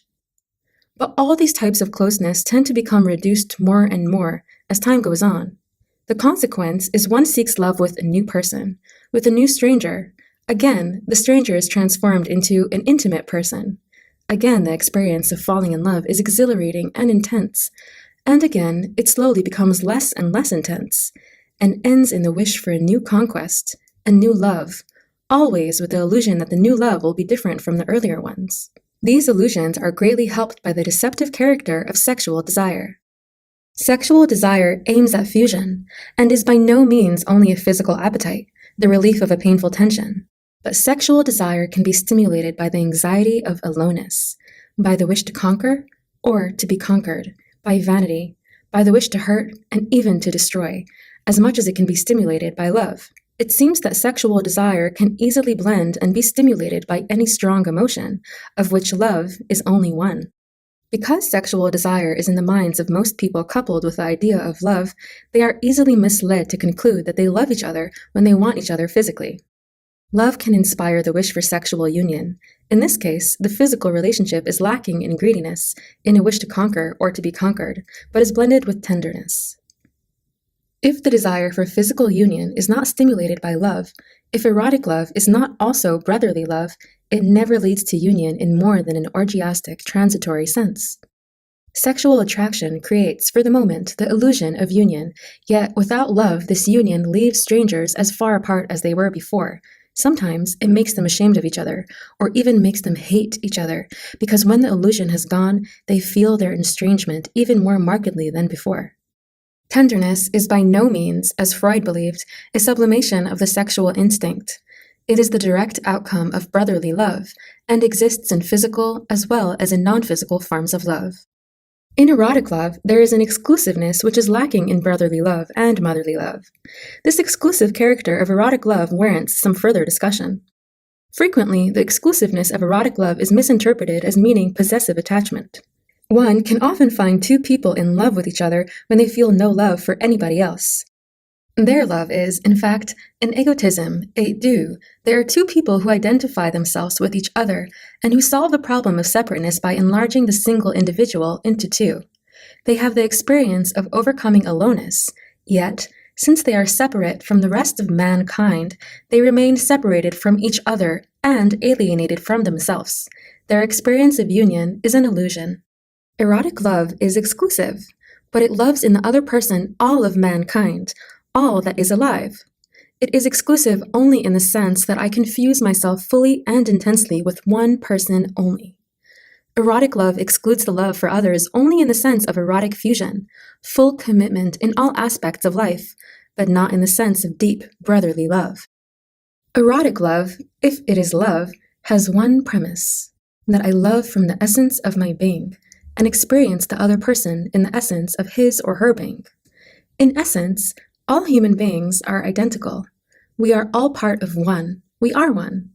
This being so, it should not make any difference whom we love. Love should be essentially an act of will, of decision to commit my life completely to that of one other person. This is indeed the rationale behind the idea of the insolubility of marriage, as it is behind the many forms of traditional marriage in which the two partners never choose each other, but are chosen for each other, and yet are expected to love each other. In contemporary Western culture, this idea appears altogether false. Love is supposed to be the outcome of a spontaneous emotional reaction, of suddenly being gripped by an irresistible feeling. In this view, one sees only the peculiarities of the two individuals involved, and not the fact that all men are part of Adam, and all women part of Eve. One neglects to see an important factor in erotic love, that of will. To love somebody is not just a strong feeling. It is a decision. It is a judgment. It is a promise. If love were only a feeling, there would be no basis for the promise to love each other forever. A feeling comes, and it may go. How can I judge that it will stay forever when my act does not involve judgment and decision? Taking these views into account, one may arrive at the position that love is exclusively an act of will and commitment, and that therefore, fundamentally, it does not matter who the two persons are. Whether the marriage was arranged by others or the result of individual choice, once the marriage is concluded, the act of will should guarantee the continuation of love. This view seems to neglect the paradoxical character of human nature and of erotic love. We are all one, yet every one of us is a unique, unduplicable entity. In our relationships to others, the same paradox is repeated. Inasmuch as we are all one, we can love everybody in the same way, in the same sense of brotherly love. But inasmuch as we are all also different, erotic love requires certain specific, highly individual elements which exist between some people, but not between all. Both views, then, that of erotic love as completely individual attraction, unique between two specific persons, as well as the other view that erotic love is nothing but an act of will, are true, or, as it may be put more aptly, the truth is neither this nor that. Hence, the idea of a relationship which can be easily dissolved if one is not successful with it is as erroneous as the idea that under no circumstances must the relationship be dissolved. Self-love. While it raises no objection to apply the concept of love to various objects, it is a widespread belief that, while it is virtuous to love others, it is sinful to love oneself. It is assumed that to the degree to which I love myself, I do not love others, that self-love is the same as selfishness. This view goes far back in Western thought. Calvin speaks of self-love as a pest. Freud speaks of self-love in psychiatric terms, but nevertheless, his value judgment is the same as that of Calvin. For him, self-love is the same as narcissism, the turning of the libido toward oneself. Narcissism is the earliest stage in human development, and the person who in later life has returned to this narcissistic stage is incapable of love. In the extreme case, he is insane. Freud assumes that love is the manifestation of libido, and that the libido is either turned toward others, love, or toward oneself, self-love. Love and self-love are thus mutually exclusive in the sense that the more there is of one, the less there is of the other. If self-love is bad, it follows that unselfishness is virtuous. These questions arise. Does psychological observation support the thesis that there is a basic contradiction between love for oneself and love for others? Is love for oneself the same phenomena as selfishness, or are they opposites? Furthermore, is the selfishness of modern man really a concern for himself as an individual with all his intellectual, emotional, and sensual potentialities? Has he not become an appendage of his socio-economic role? Is his selfishness identical with self-love, or is it not caused by the very lack of it? Before we start the discussion of the psychological aspect of selfishness and self-love, the logical fallacy in the notion that love for others and love for oneself are mutually exclusive should be stressed. If it is a virtue to love my neighbor as a human being, it must be a virtue, and not a vice, to love myself, since I am a human being, too. There is no concept of man in which I myself am not included. A doctrine which proclaims such an exclusion proves itself to be intrinsically contradictory. The idea expressed in the biblical love thy neighbor as thyself implies that respect for one's own integrity and uniqueness, love for and understanding of one's own self cannot be separated from respect and love and understanding for another individual. The love for my own self is inseparably connected with the love for any other being. We have come now to the basic psychological premises on which the conclusions of our argument are built. Generally, these premises are as follows.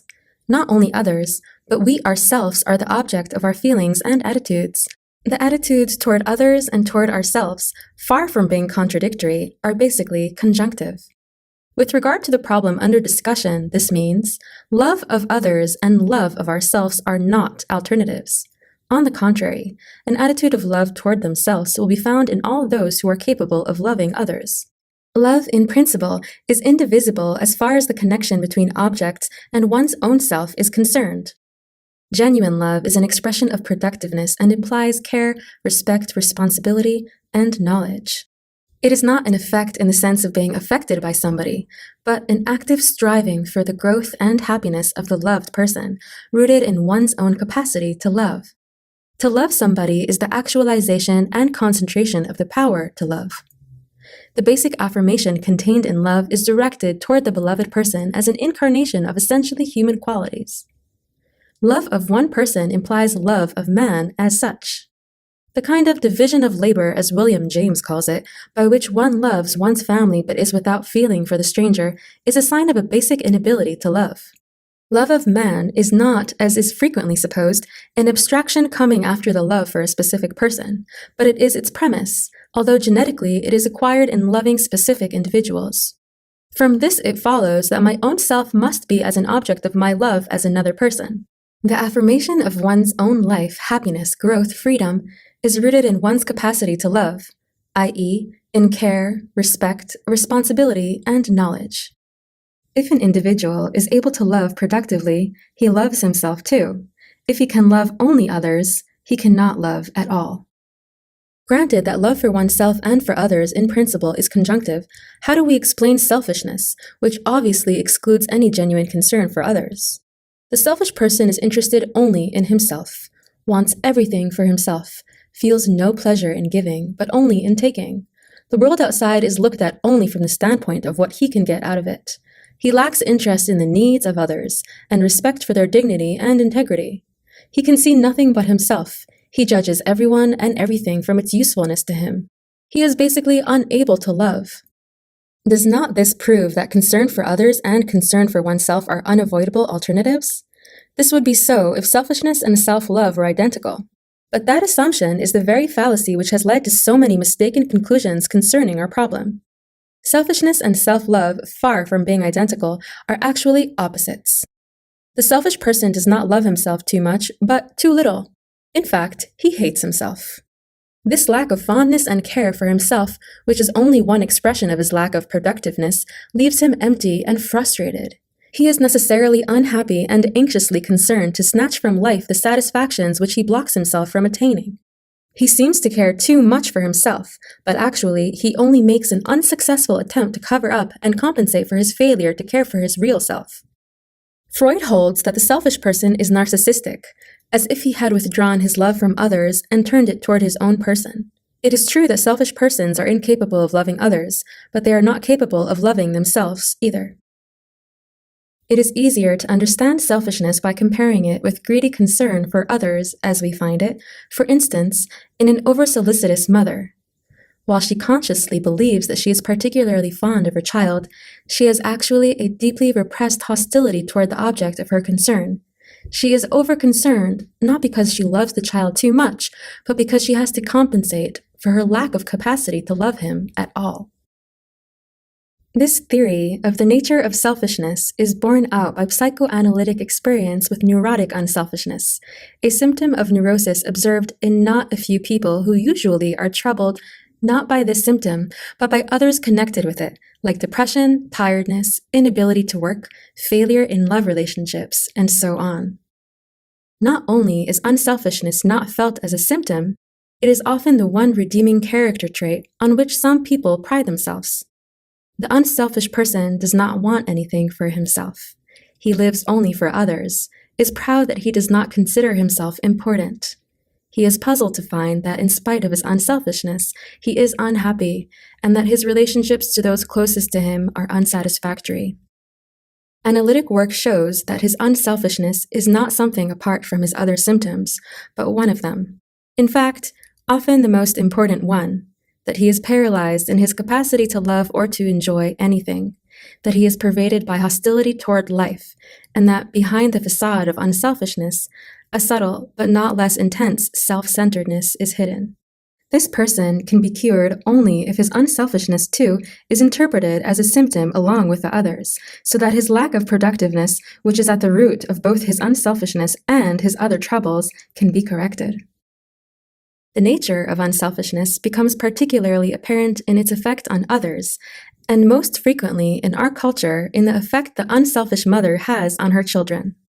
She believes that by her unselfishness, her children will experience what it means to be loved, and to learn, in turn, what it means to love.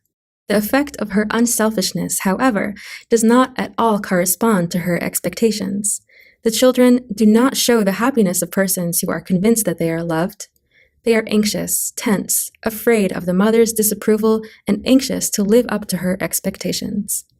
Usually, they are affected by their mother's hidden hostility toward life, which they sense rather than recognize clearly, and eventually they become imbued with it themselves.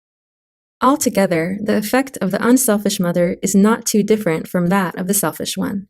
Indeed, it is often worse because the mother's unselfishness prevents the children from criticizing her.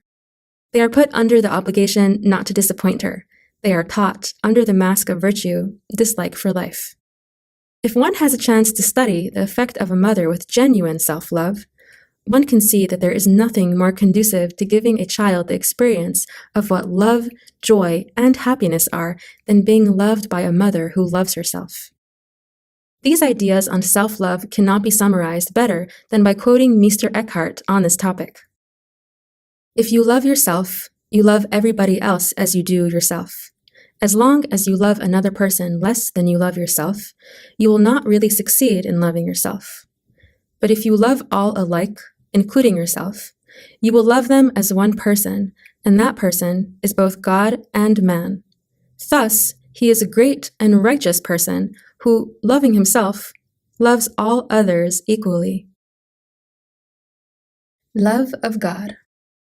It has been stated above that the basis for our need to love lies in the experience of separateness and the resulting need to overcome the anxiety of separateness by the experience of union. The religious form of love, that which is called the love of God, is, psychologically speaking, not different. It springs from the need to overcome separateness and to achieve union.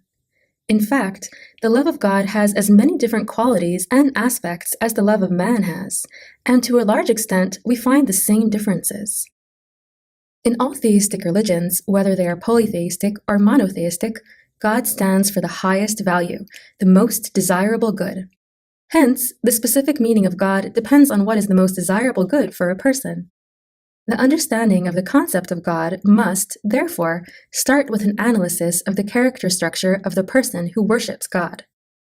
The development of the human race, as far as we have any knowledge of it, can be characterized as the emergence of man from nature, from mother, from the bonds of blood and soil. In the beginning of human history, man, though thrown out of the original unity with nature, still clings to these primary bonds. He finds his security by going back or holding on to these primary bonds. He still feels identified with a world of animals and trees, and tries to find unity by remaining one with the natural world. Many primitive religions bear witness to this stage of development. An animal is transformed into a totem. One wears animal masks in the most solemn religious acts, or in war. One worships an animal as God.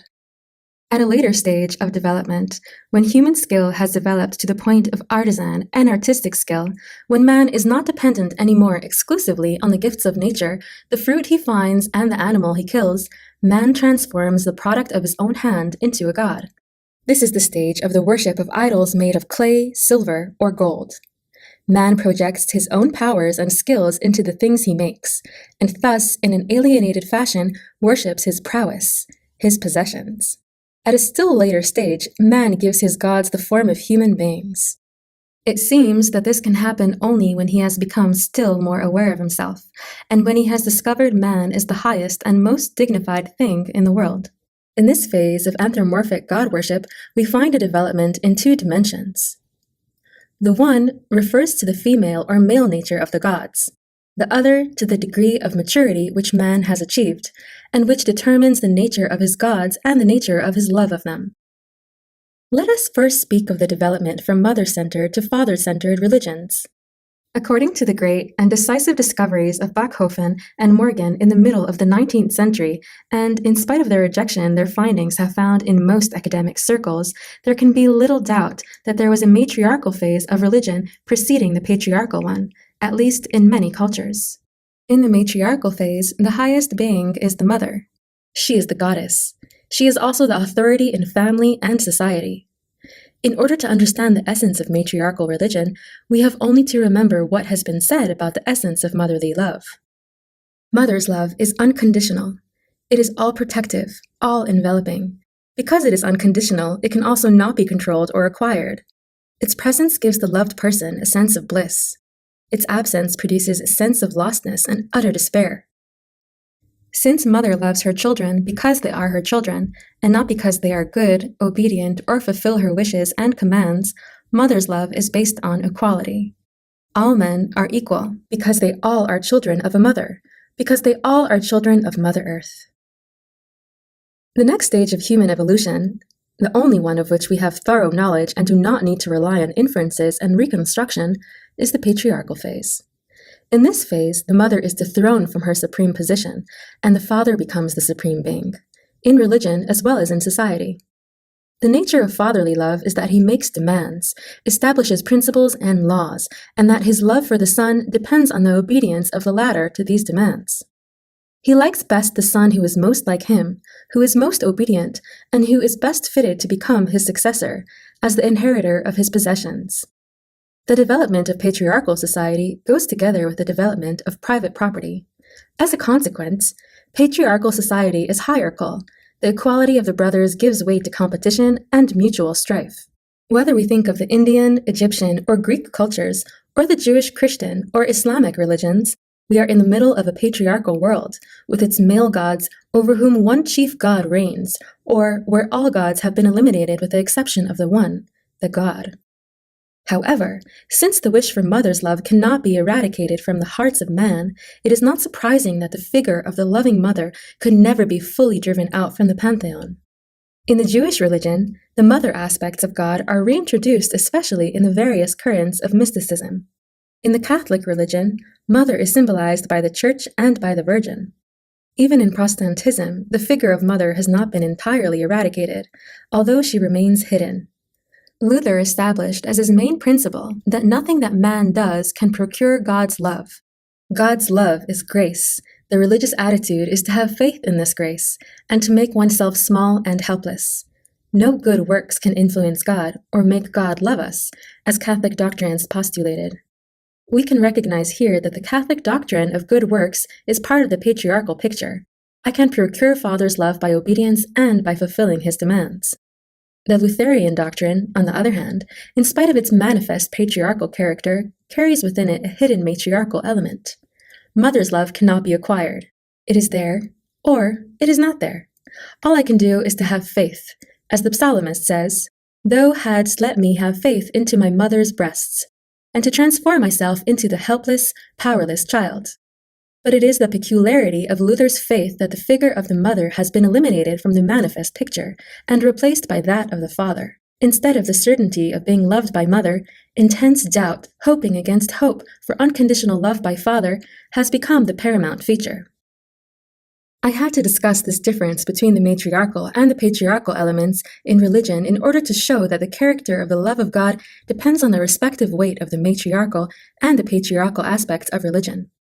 The patriarchal aspect makes me love God like a father.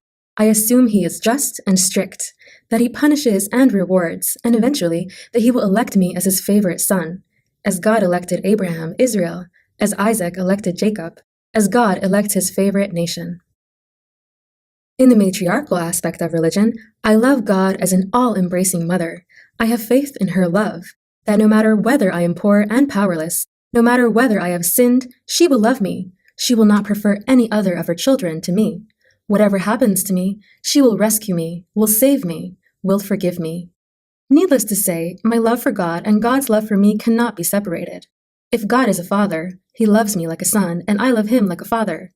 If God is mother, her and my love are determined by this fact. This difference between the motherly and the fatherly aspects of the love of God is, however, only one factor in determining the nature of this love. The other factor is the degree of maturity reached by the individual, hence in his concept of God and in his love for God. Since the evolution of the human race shifted from a mother-centered to a father-centered structure of society, as well as of religion, we can trace the development of a maturing love mainly in the development of patriarchal religion.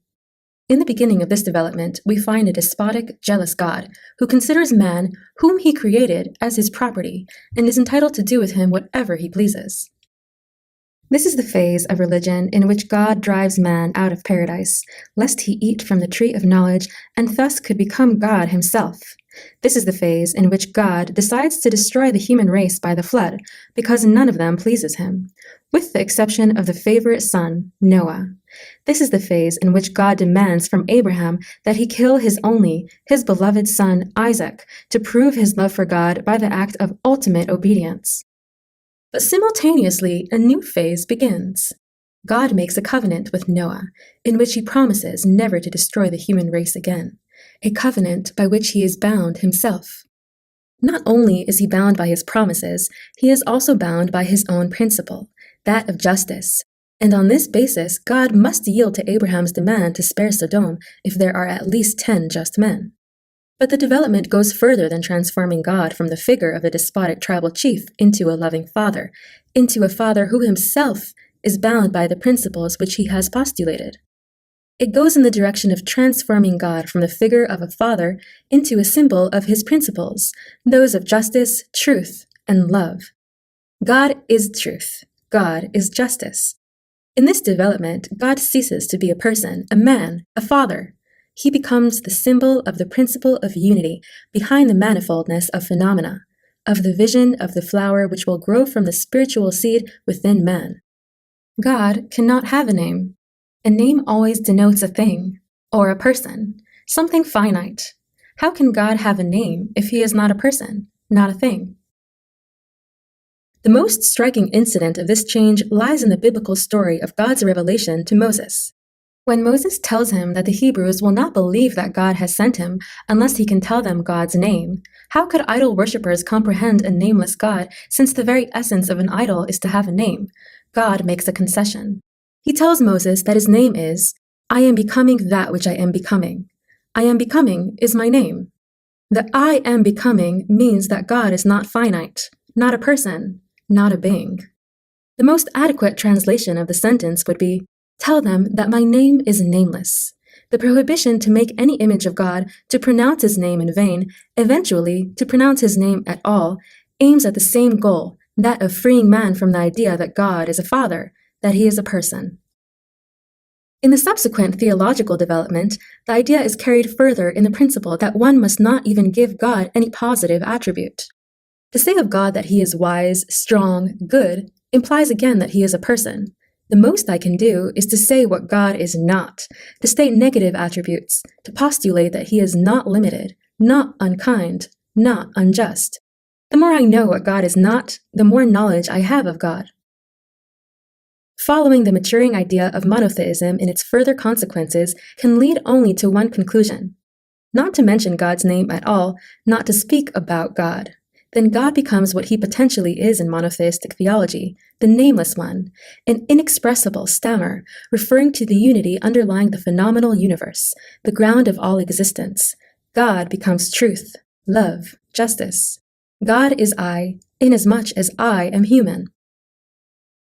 Quite evidently, this evolution from the anthropomorphic to the pure monotheistic principle makes all the difference to the nature of the love of God. The God of Abraham can be loved or feared as a father, sometimes his forgiveness, sometimes his anger being the dominant aspect. Inasmuch as God is the father, I am the child. I have not emerged fully from the autistic wish for omniscience and omnipotence. I have not yet acquired the objectivity to realize my limitations as a human being, my ignorance, my helplessness. I still claim, like a child, that there must be a father who rescues me, who watches me, who punishes me, a father who likes me when I am obedient, who is flattered by my praise and angry because of my disobedience. Quite obviously, the majority of people have, in their personal development, not overcome this infantile stage, and hence the belief in God to most people is the belief in a helping father, a childish illusion. In spite of the fact that this concept of religion has been overcome by some of the great teachers of the human race and by a minority of men, it is still the dominant form of religion. Inasmuch as this is so, the criticism of the idea of God, as it was expressed by Freud, is quite correct. The error, however, was in the fact that he ignored the other aspect of monotheistic religion and its true kernel, the logic of which leads exactly to the negation of this concept of God. The truly religious person, if he follows the essence of the monotheistic idea, does not pray for anything, does not expect anything from God. He does not love God as a child loves his father or his mother. He has acquired the humility of sensing his limitations, to the degree of knowing that he knows nothing about God. God becomes to him a symbol in which man, at an earlier stage of his evolution, has expressed the totality of that which man is striving for, the realm of the spiritual world, of love, truth, and justice. He has faith in the principles which God represents. He thinks truth, lives love and justice, and considers all of his life only valuable inasmuch as it gives him the chance to arrive at an ever fuller unfolding of his human powers, as the only reality that matters, as the only object of ultimate concern, and eventually he does not speak about God, nor even mention his name. To love God, if he were going to use this word, would mean, then, to long for the attainment of the full capacity to love, for the realization of that which God stands for in oneself. From this point of view, the logical consequence of monotheistic thought is the negation of all theology, of all knowledge about God. Yet, there remains a difference between such a radical non-theological view and a non-theistic system, as we find it, for instance, in early Buddhism or in Taoism. In all theistic systems, even a non-theological, mystical one, there is the assumption of the reality of the spiritual realm, as one transcending man, giving meaning and validity to man's spiritual powers and his striving for salvation and inner birth. In a non-theistic system, there exists no spiritual realm outside of man or transcending him. The realm of love, reason, and justice exists as a reality only because, and inasmuch as man has been able to develop these powers in himself throughout the process of his evolution. In this view, there is no meaning to life, except the meaning man himself gives to it. Man is utterly alone except inasmuch as he helps another. Having spoken of the love of God, I want to make it clear that I myself do not think in terms of a theistic concept, and that to me the concept of God is only a historically conditioned one, in which man has expressed his experience of his higher powers, his longing for truth and for unity at a given historical period. But I believe also that the consequences of strict monotheism and a non-theistic ultimate concern with the spiritual reality are two views which, though different, need not fight each other. At this point, however, another dimension of the problem of the love of God arises, which must be discussed in order to fathom the complexity of the problem. I refer to a fundamental difference in the religious attitude between the East, China and India, and the West. This difference can be expressed in terms of logical concepts. Since Aristo, the Western world has followed the logical principles of Aristotelian philosophy. This logic is based on the law of identity, which states that A is A, the law of contradiction. A is not non-A, and the law of the excluded middle, A cannot be A and non-A, neither A nor non-A. Aristo explains his position very clearly in the following sentence. It is impossible for the same thing at the same time to belong and not to belong to the same thing and in the same respect, and whatever other distinctions we might add to meet dialectical objections, let them be added. This, then, is the most certain of all principles. This axiom of Aristotelian logic has so deeply imbued our habits of thought that it is felt to be natural and self-evident, while, on the other hand, the statement that X is A and not A seems to be nonsensical. Of course, the statement refers to the subject X at a given time, not to X now and X later, or one aspect of X as against another aspect. In opposition to Aristotelian logic is what one might call paradoxical logic, which assumes that A and non-A do not exclude each other as predicates of X. Paradoxical logic was predominant in Chinese and Indian thinking. In the philosophy of Heraclitus, and then again under the name of dialectics, it became the philosophy of Hegel and of Marx. The general principle of paradoxical logic has been clearly described by Lao Tzu. Words that are strictly true seem to be paradoxical, and by Zhuangzi, that which is one, that which is not one is also one.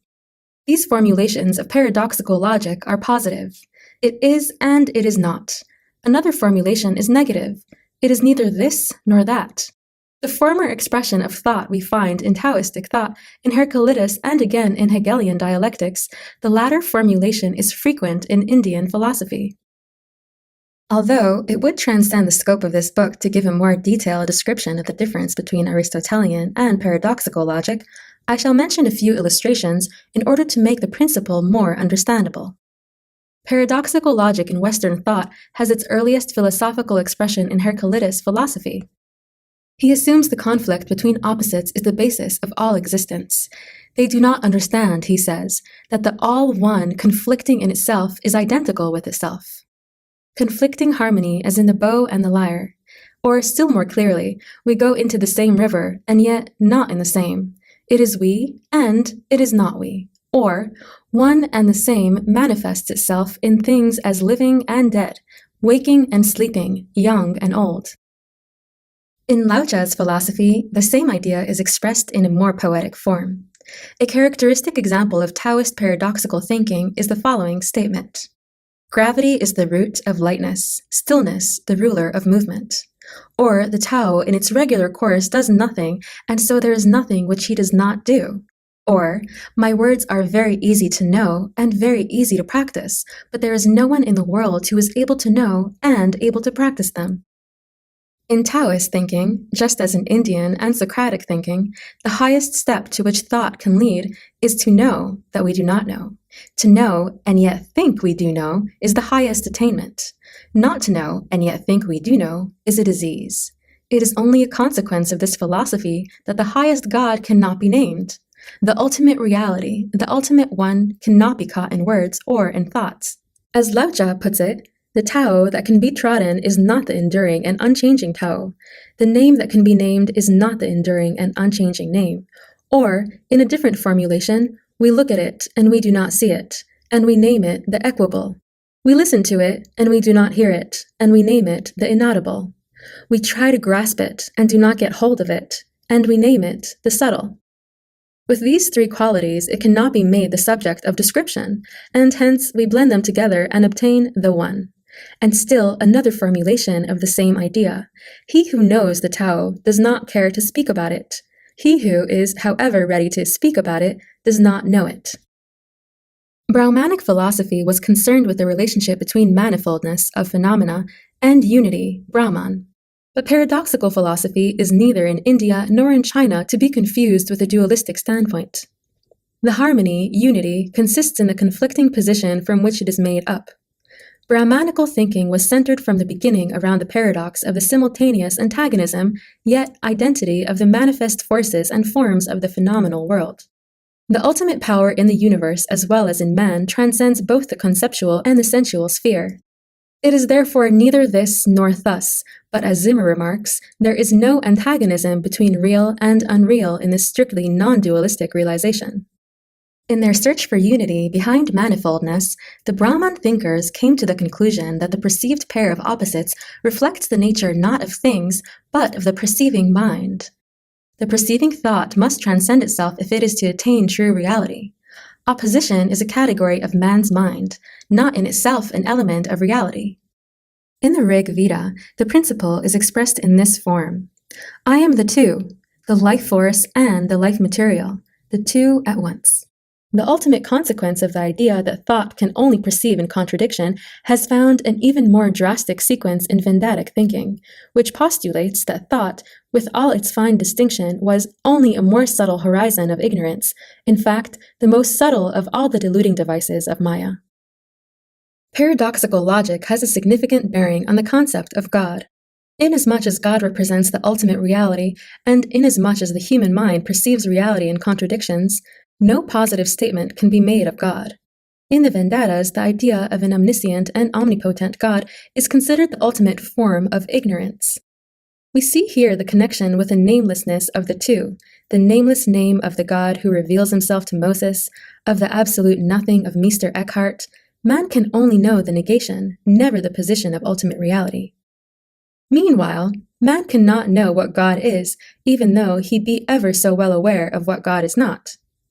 Thus contented with nothing, the mind clamors for the highest good of all. For Meister Eckhart, the Divine One is a negation of negations and a denial of denials. Every creature contains a negation.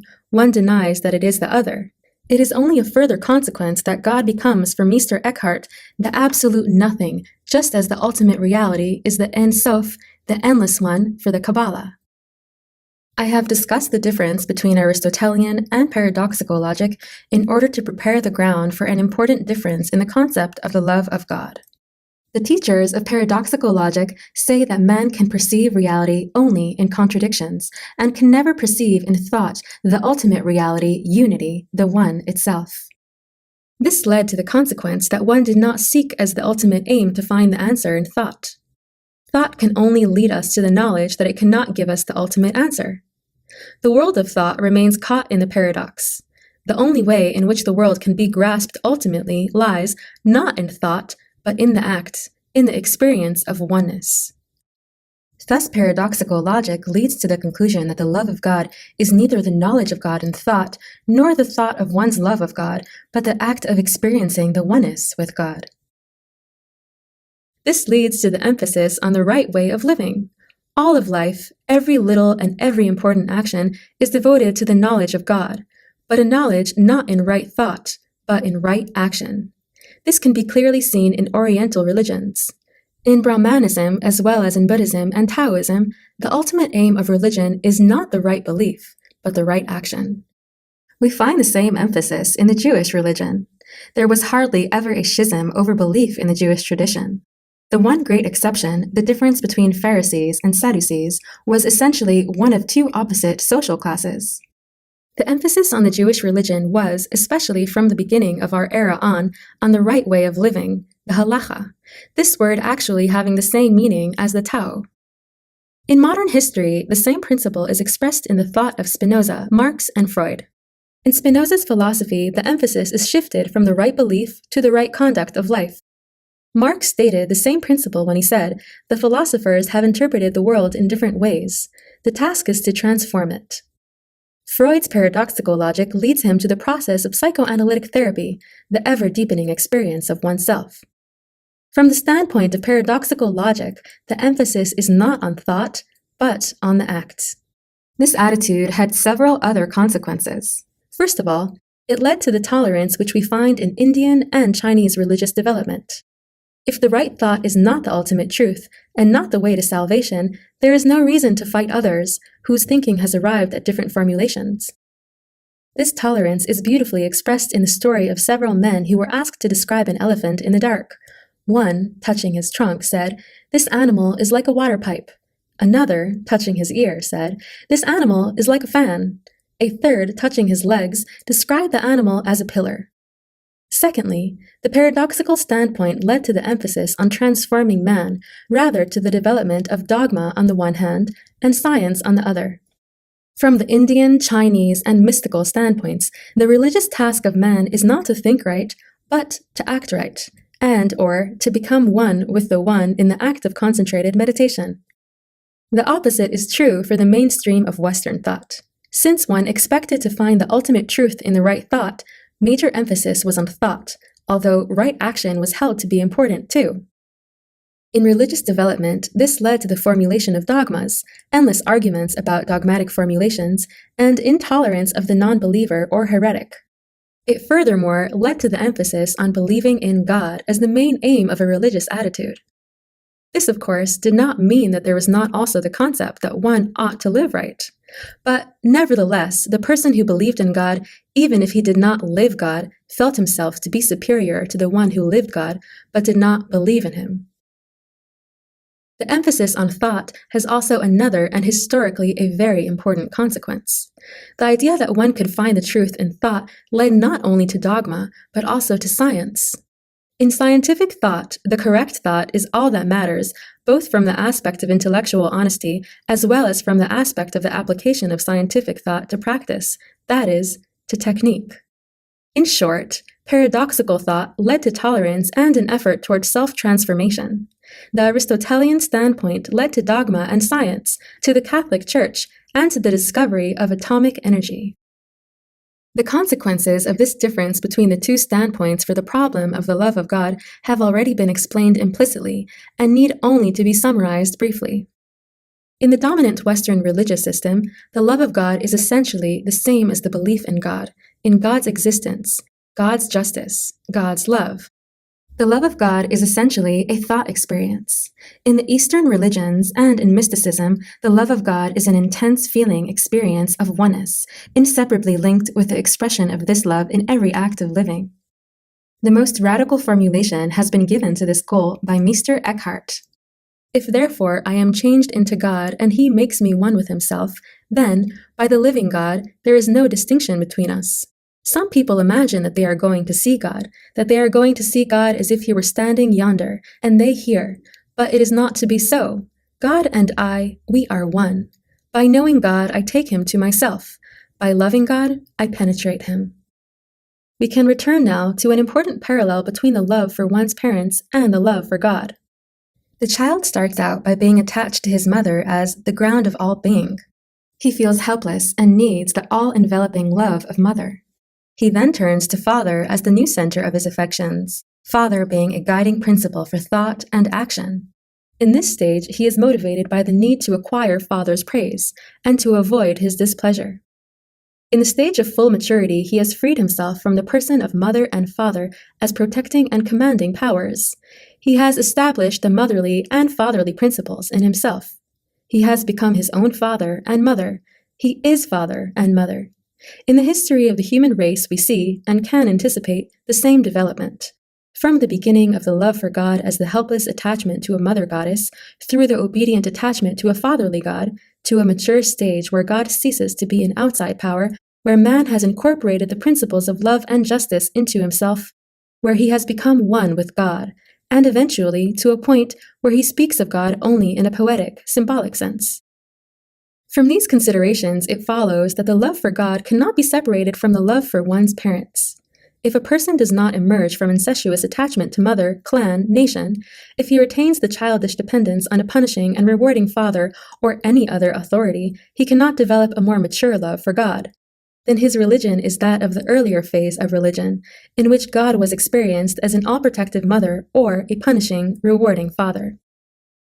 In contemporary religion, we find all the phases, from the earliest and most primitive development to the highest, still present. The word God denotes the tribal chief as well as the absolute nothing. In the same way, each individual retains in himself, in his unconscious, as Freud has shown, all the stages from the helpless infant on. The question is to what point he has grown. One thing is certain. The nature of his love for God corresponds to the nature of his love for man, and furthermore, the real quality of his love for God and man often is unconscious, covered up and rationalized by a more mature thought of what his love is. Love for man, furthermore, while directly embedded in his relations to his family, is in the last analysis determined by the structure of the society in which he lives. If the social structure is one of submission to authority, overt authority, or the anonymous authority of the market and public opinion, his concept of God must be infantile and far from the mature concept, the seeds of which are to be found in the history of monotheistic religion. Chapter 3: Love and its Disintegration in Contemporary Western Society. If love is a capacity of the mature productive character, it follows that the capacity to love in an individual living in any given culture depends on the influence this culture has on the character of the average person. If we speak about love in contemporary Western culture, we mean to ask whether the social structure of Western civilization and the spirit resulting from it are conducive to the development of love. To raise the question is to answer it in the negative.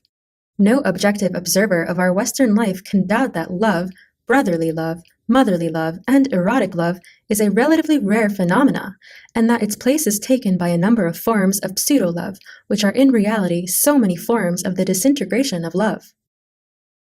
Capitalistic society is based on the principle of political freedom on the one hand, and of the market as the regulator of all economic, hence social relations, on the other. The commodity market determines the conditions under which commodities are exchanged. The labor market regulates the acquisition and sale of labor. Both useful things and useful human energy and skill are transformed into commodities, which are exchanged without the use of force and without fraud under the conditions of the market. Shoes, useful and needed as they may be, have no economic value, exchange value, if there is no demand for them on the market. Human energy and skill are without exchange value if there is no demand for them under existing market conditions. The owner of capital can buy labor and command it to work for the profitable investment of his capital.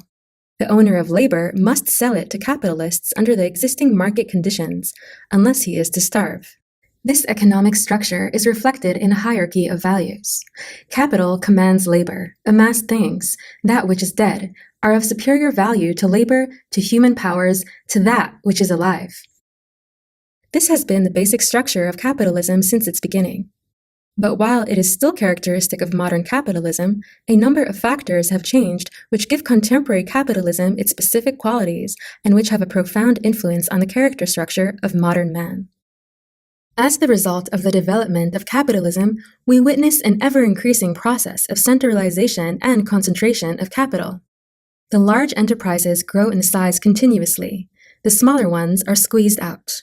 The ownership of capital invested in these enterprises is more and more separated from the function of managing them. Hundreds of thousands of stockholders own the enterprise. A managerial bureaucracy which is well paid, but which does not own the enterprise, manages it. This bureaucracy is less interested in making maximum profits than in the expansion of the enterprise and in their own power. The increasing concentration of capital and the emergence of a powerful managerial bureaucracy are paralleled by the development of the labor movement. Through the unionization of labor, the individual worker does not have to bargain on the labor market by and for himself. He is united in big labor unions, also led by a powerful bureaucracy which represents him vis-à-vis the industrial colossi. The initiative has been shifted, for better or worse, in the fields of capital as well as in those of labor, from the individual to the bureaucracy. An increasing number of people cease to be independent and become dependent on the managers of the great economic empires. Another decisive feature resulting from this concentration of capital, and characteristic of modern capitalism, lies in the specific ways of the organization of work. Vastly centralized enterprises with a radical division of labor lead to an organization of work where the individual loses his individuality, where he becomes an expendable cog in the machine. The human problem of modern capitalism can be formulated in this way. Modern capitalism needs men who cooperate smoothly and in large numbers, who want to consume more and more, and whose tastes are standardized and can be easily influenced and anticipated. It needs men who feel free and independent, not subject to any authority or principle or conscience, yet willing to be commanded, to do what is expected of them, to fit into the social machine without friction, who can be guided without force, led without leaders, prompted without aim, except the one to make good, to be on the move, to function, to go ahead. What is the outcome? Modern man is alienated from himself, from his fellow men, and from nature. He has been transformed into a commodity, experiences his life forces as an investment which must bring him the maximum profit obtainable under existing market conditions. Human relations are essentially those of alienated automatons, each basing his security on staying close to the herd and not being different in thought, feeling, or action. While everybody tries to be as close as possible to the rest, everybody remains utterly alone, pervaded by the deep sense of insecurity, anxiety, and guilt, which always results when human separateness cannot be overcome. Our civilization offers many palliatives which help people to be consciously unaware of this aloneness.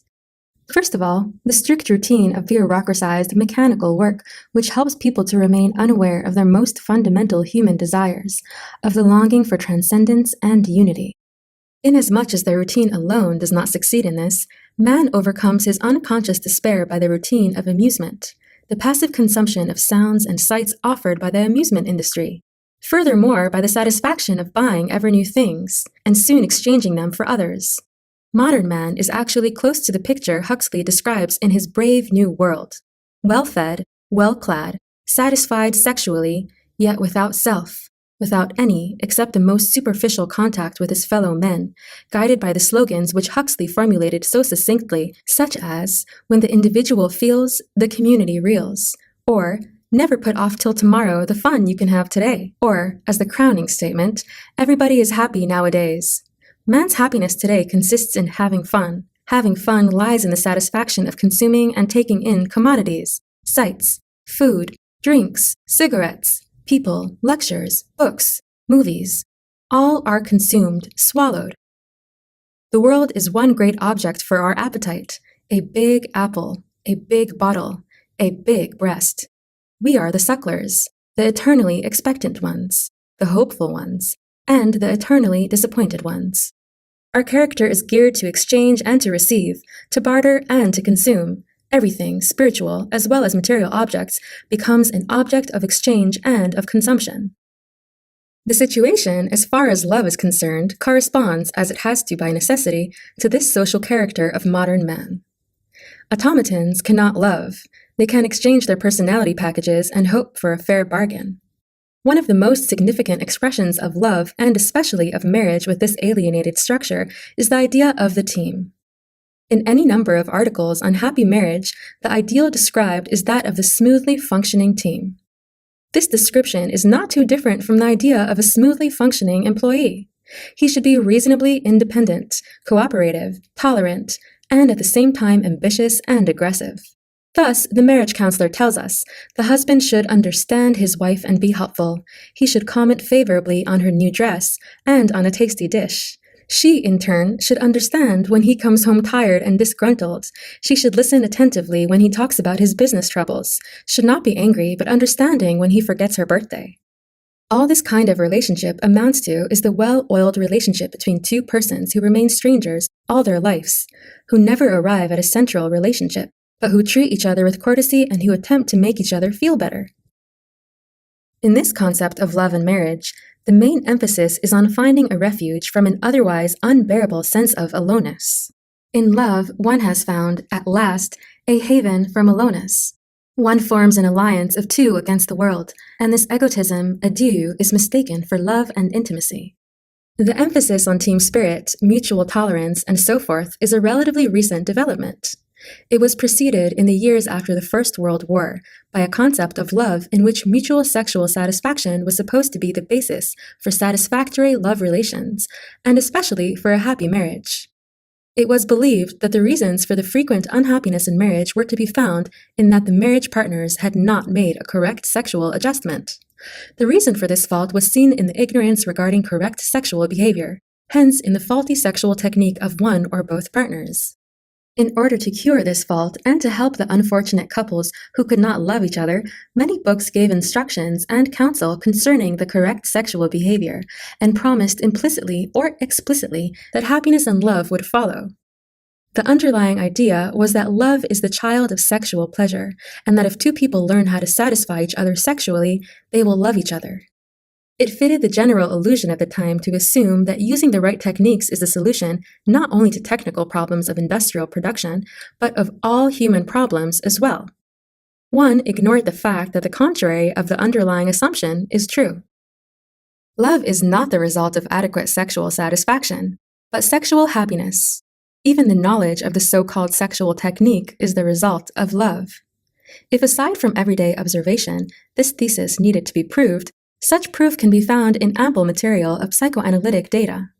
The study of the most frequent sexual problems, frigidity in women, and the more or less severe forms of psychic impotence in men shows that the cause does not lie in a lack of knowledge of the right technique, but in the inhibitions which make it impossible to love. Fear of or hatred for the other sex are at the bottom of those difficulties which prevent a person from giving himself completely, from acting spontaneously, from trusting the sexual partner in the immediacy and directness of physical closeness. If a sexually inhibited person can emerge from fear or hate and hence become capable of loving, his or her sexual problems are solved. If not, no amount of knowledge about sexual techniques will help. But while the data of psychoanalytic therapy point to the fallacy of the idea that knowledge of the correct sexual technique leads to sexual happiness and love, the underlying assumption that love is the concomitant of mutual sexual satisfaction was largely influenced by the theories of Freud. For Freud, love was basically a sexual phenomena, man having found by experience that sexual genital love afforded him his greatest gratification, so that it became in fact a prototype of all happiness to him, must have been thereby impelled to seek his happiness further along the path of sexual relations, to make genital eroticism the central point of his life. The experience of brotherly love is, for Freud, an outcome of sexual desire, but with the sexual instinct being transformed into an impulse with inhibited aim. Love with an inhibited aim was indeed originally full of sensual love, and in man's unconscious mind is so still. As far as the feeling of fusion, of oneness, oceanic feeling, which is the essence of mystical experience and the root of the most intense sense of union with one other person or with one's fellow men is concerned, it was interpreted by Freud as a pathological phenomena, as a regression to a state of an early limitless narcissism. It is only one step further that for Freud, love is in itself an irrational phenomena. The difference between irrational love and love as an expression of the mature personality does not exist for him. He pointed out in a paper on transference love that transference love is essentially not different from the normal phenomena of love. Falling in love always verges on the abnormal, is always accompanied by blindness to reality, compulsiveness, and is a transference from love objects of childhood. Love as a rational phenomena, as the crowning achievement of maturity, was, to Freud, no subject matter for investigation, since it had no real existence. However, it would be a mistake to overestimate the influence of Freud's ideas on the concept that love is the result of sexual attraction, or rather, that it is the same as sexual satisfaction, reflected in conscious feeling. Essentially, the causal nexus proceeds the other way around. Freud's ideas were partly influenced by the spirit of the 19th century, partly they became popular through the prevailing spirit of the years after the First World War. Some of the factors which influenced both the popular and the Freudian concepts were, first, the reaction against the strict mores of the Victorian age. The second factor determining Freud's theories lies in the prevailing concept of man, which is based on the structure of capitalism. In order to prove that capitalism corresponded to the natural seeds of man, one had to show that man was by nature competitive and full of mutual hostility. While economists prove this in terms of the insatiable desire for economic gain, and the Darwinists in terms of the biological law of the survival of the fittest, Freud came to the same result by the assumption that man is driven by a limitless desire for the sexual conquest of all women, and that only the pressure of society prevented man from acting on his desires. As a result, men are necessarily jealous of each other, and this mutual jealousy and competition would continue even if all social and economic reasons for it would disappear. Eventually, Freud was largely influenced in his thinking by the type of materialism prevalent in the 19th century. One believed that the substratum of all mental phenomena was to be found in physiological phenomena. Hence, love, hate, ambition, jealousy were explained by Freud as so many outcomes of various forms of the sexual instinct. He did not see that the basic reality lies in the totality of human existence, first of all, in the human situation common to all men, and secondly, in the practice of life determined by the specific structure of society. The decisive step beyond this type of materialism was taken by Marx in his historical materialism, in which not the body nor an instinct like the need for food or possession serves as the key to the understanding of man, but the total life process of man, his practice of life. According to Freud, the full and uninhibited satisfaction of all instinctual desires would create mental health and happiness. But the obvious clinical facts demonstrate that men and women who devote their lives to unrestricted sexual satisfaction do not attain happiness, and very often suffer from severe neurotic conflicts or symptoms. The complete satisfaction of all instinctual needs is not only not a basis for happiness, it does not even guarantee sanity. Yet, Freud's idea could only have become so popular in the period after the First World War because of the changes which had occurred in the spirit of capitalism, from the emphasis on saving to that on spending, from self-frustration as a means for economic success to consumption as the basis for an ever-widening market, and as the main satisfaction for the anxious, automatized individual. Not to postpone the satisfaction of any desire became the main tendency in the sphere of sex, as well as in that of all material consumption.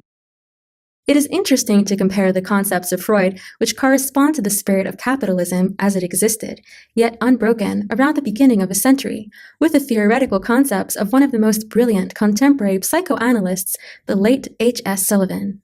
In Sullivan's psychoanalytic system, we find, in contrast to Freud's, a strict division between sexuality and love. What is the meaning of love and intimacy in Sullivan's concept? Intimacy is that type of situation involving two people which permits validation of all components of personal worth. Validation of personal worth requires a type of relationship which I call collaboration, by which I mean clearly formulated adjustments of one's behavior to the expressed needs of the other person in pursuit of increasingly identical, that is, more and more nearly mutual satisfactions, and in the maintenance of increasingly similar security operations. If we free Sullivan's statement from its somewhat involved language, the essence of love is seen in a situation of collaboration, in which two people feel, we play according to the rules of the game to preserve our prestige and feeling of superiority and merit.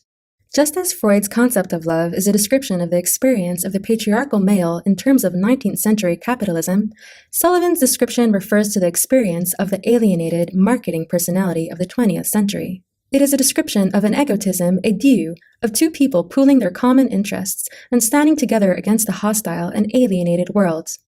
Actually, his definition of intimacy is in principle valid for the feeling of any cooperating team, in which everybody adjusts his behavior to the expressed needs of the other person in the pursuit of common aims. It is remarkable that Sullivan speaks here of expressed needs, when the least one could say about love is that it implies a reaction to unexpressed needs between two people. Love as mutual sexual satisfaction, and love as teamwork, and as a haven from aloneness, are the two normal forms of the disintegration of love in modern Western society, the socially patterned pathology of love. There are many individualized forms of the pathology of love which result in conscious suffering and which are considered neurotic by psychiatrists and an increasing number of laymen alike. Some of the more frequent ones are briefly described in the following examples. The basic condition for neurotic love lies in the fact that one or both of the lovers have remained attached to the figure of a parent and transfer the feelings, expectations, and fears one once had toward father or mother to the loved person in adult life. The persons involved have never emerged from a pattern of infantile relatedness and seek for this pattern in their effective demands in adult life. In these cases, the person has remained effectively a child of 2 or of 5 or of 12, while intellectually and socially he is on the level of his chronological age. In the more severe cases, this emotional immaturity leads to disturbances in his social effectiveness. In the less severe ones, the conflict is limited to the sphere of intimate personal relationships. Referring to our previous discussion of the mother or father-centered personality, the following example for this type of neurotic love relation to be found frequently today deals with men who, in their emotional development, have remained stuck in an infantile attachment to mother. These are men who have never been weaned, as it were, from mother. These men still feel like children. They want mother's protection, love, warmth, care, and admiration. They want mother's unconditional love, a love which is given for no other reason than that they need it, that they are mother's child, that they are helpless. Such men frequently are quite affectionate and charming if they try to induce a woman to love them, and even after they have succeeded in this. But their relationship to women, as in fact to all other people, remains superficial and irresponsible. Their aim is to be loved, not to love. There is usually a good deal of vanity in this type of man, more or less hidden grandiose ideas. If they have found the right woman, they feel secure, on top of the world, and can display a great deal of affection and charm. And this is the reason why these men are often so deceptive. But when, after a while, the woman does not continue to live up to their fantastic expectations, conflicts and resentment start to develop. If the woman is not always admiring them, if she makes claim for a life of her own, if she wants to be loved and protected herself, and in extreme cases, if she is not willing to condone his love affairs with other women, or even have an admiring interest in them, the man feels deeply hurt and disappointed, and usually rationalizes this feeling with the idea that the woman does not love him, is selfish, or is domineering. Anything short of the attitude of a loving mother toward a charming child is taken as proof of a lack of love. These men usually confuse their affectionate behavior, their wish to please, with genuine love, and thus arrive at the conclusion that they are being treated quite unfairly. They imagine themselves to be the great lovers and complain bitterly about the ingratitude of their love partner.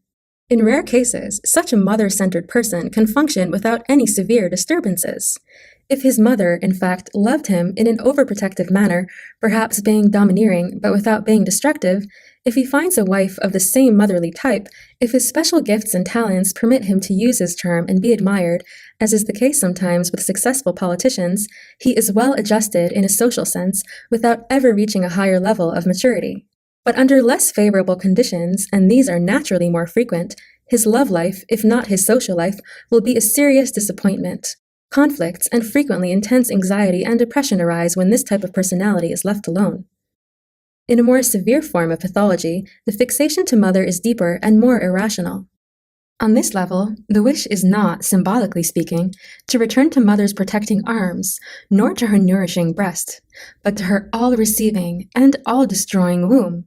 If the nature of sanity is to grow out of the womb into the world, the nature of severe mental disease is to be attracted by the womb, to be sucked back into it, and that is to be taken away from life. This kind of fixation usually occurs in relation to mothers who relate themselves to their children in this swallowing, destroying way. Sometimes in the name of love, sometimes of duty, they want to keep the child, the adolescent, the man, within them. He should not be able to breathe but through them, not be able to love except on a superficial sexual level, degrading all other women. He should not be able to be free and independent but an eternal cripple or a criminal. This aspect of mother, the destructive, engulfing one, is the negative aspect of the mother figure. Mother can give life and she can take life. She is the one to revive and the one to destroy. She can do miracles of love, and nobody can hurt more than she. In religious images, such as the Hindu goddess Kali, and in dream symbolism, the two opposite aspects of mother can often be found. A different form of neurotic pathology is to be found in such cases where the main attachment is that to father. A case in point is a man whose mother is cold and aloof, while his father, partly as a result of his wife's coldness, concentrates all his affection and interest on the son. He is a good father, but at the same time authoritarian. Whenever he is pleased with the son's conduct, he praises him, gives him presents, is affectionate. Whenever the son displeases him, he withdraws or scolds. The son, for whom father's affection is the only one he has, becomes attached to father in a slavish way. His main aim in life is to please father, and when he succeeds, he feels happy, secure, and satisfied. But when he makes a mistake, fails, or does not succeed in pleasing father, he feels deflated, unloved, cast out. In later life, such a man will try to find a father figure to whom he attaches himself in a similar fashion. His whole life becomes a sequence of ups and downs, depending on whether he has succeeded in winning father's praise. Such men are often very successful in their social careers. They are conscientious, reliable, eager, provided their chosen father image understands how to handle them. But in their relationships to women, they remain aloof and distant. The woman is of no central significance to them. They usually have a slight contempt for her, often masked as a fatherly concern for a little girl. They may have impressed a woman initially by their masculine quality, but they become increasingly disappointing when the woman they marry discovers that she is destined to play a secondary role to the primary affection of the father figure who is prominent in the husband's life at any given time. That is, unless the wife happens to have remained attached to her father, and thus is happy with a husband who relates to her as to a capricious child. More complicated is the kind of neurotic disturbance in love, which is based on a different kind of parental situation, occurring when parents do not love each other, but are too restrained to quarrel or to indicate any signs of dissatisfaction outwardly. At the same time, remoteness makes them also unspontaneous in their relationship to their children. What a little girl experiences is an atmosphere of correctness, but one which never permits a close contact with either father or mother, and hence leaves the girl puzzled and afraid. She is never sure of what the parents feel or think. There is always an element of the unknown, the mysterious, in the atmosphere. As a result, the girl withdraws into a world of her own, daydreams, remains remote, and retains the same attitude in her love relationships later on.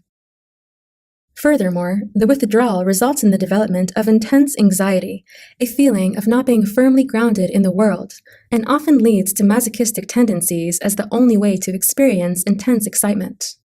Often, such women would prefer having the husband make a scene and shout to his maintaining a more normal and sensible behavior, because at least it would take away the burden of tension and fear from them. Not so rarely, they unconsciously provoke such behavior in order to end the tormenting suspense of affective neutrality. Other frequent forms of irrational love are described in the following paragraphs, without going into an analysis of the specific factors in childhood development which are at their roots.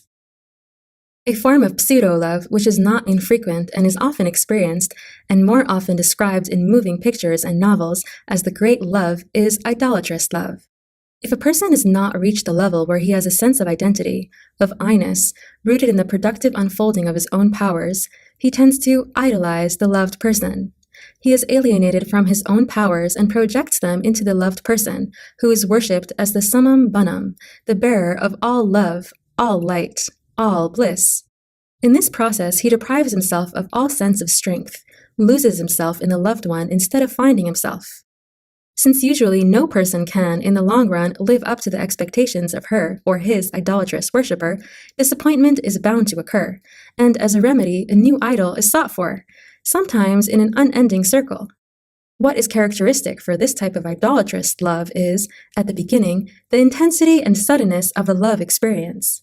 This idolatrous love is often described as the true great love.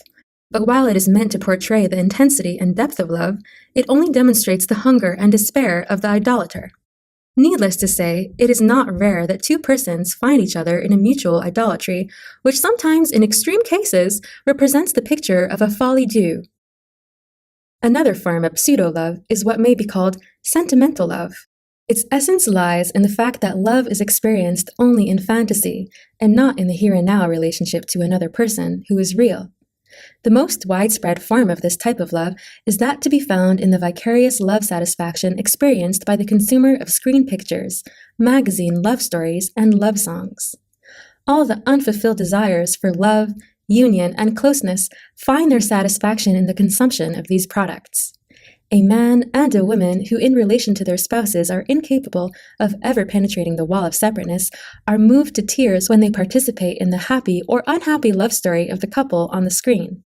For many couples, seeing these stories on the screen is the only occasion on which they experience love, not for each other, but together, as spectators of other people's love. As long as love is a daydream, they can participate. As soon as it comes down to the reality of their relationship between two real people, they are frozen. Another aspect of sentimental love is the abstractification of love in terms of time.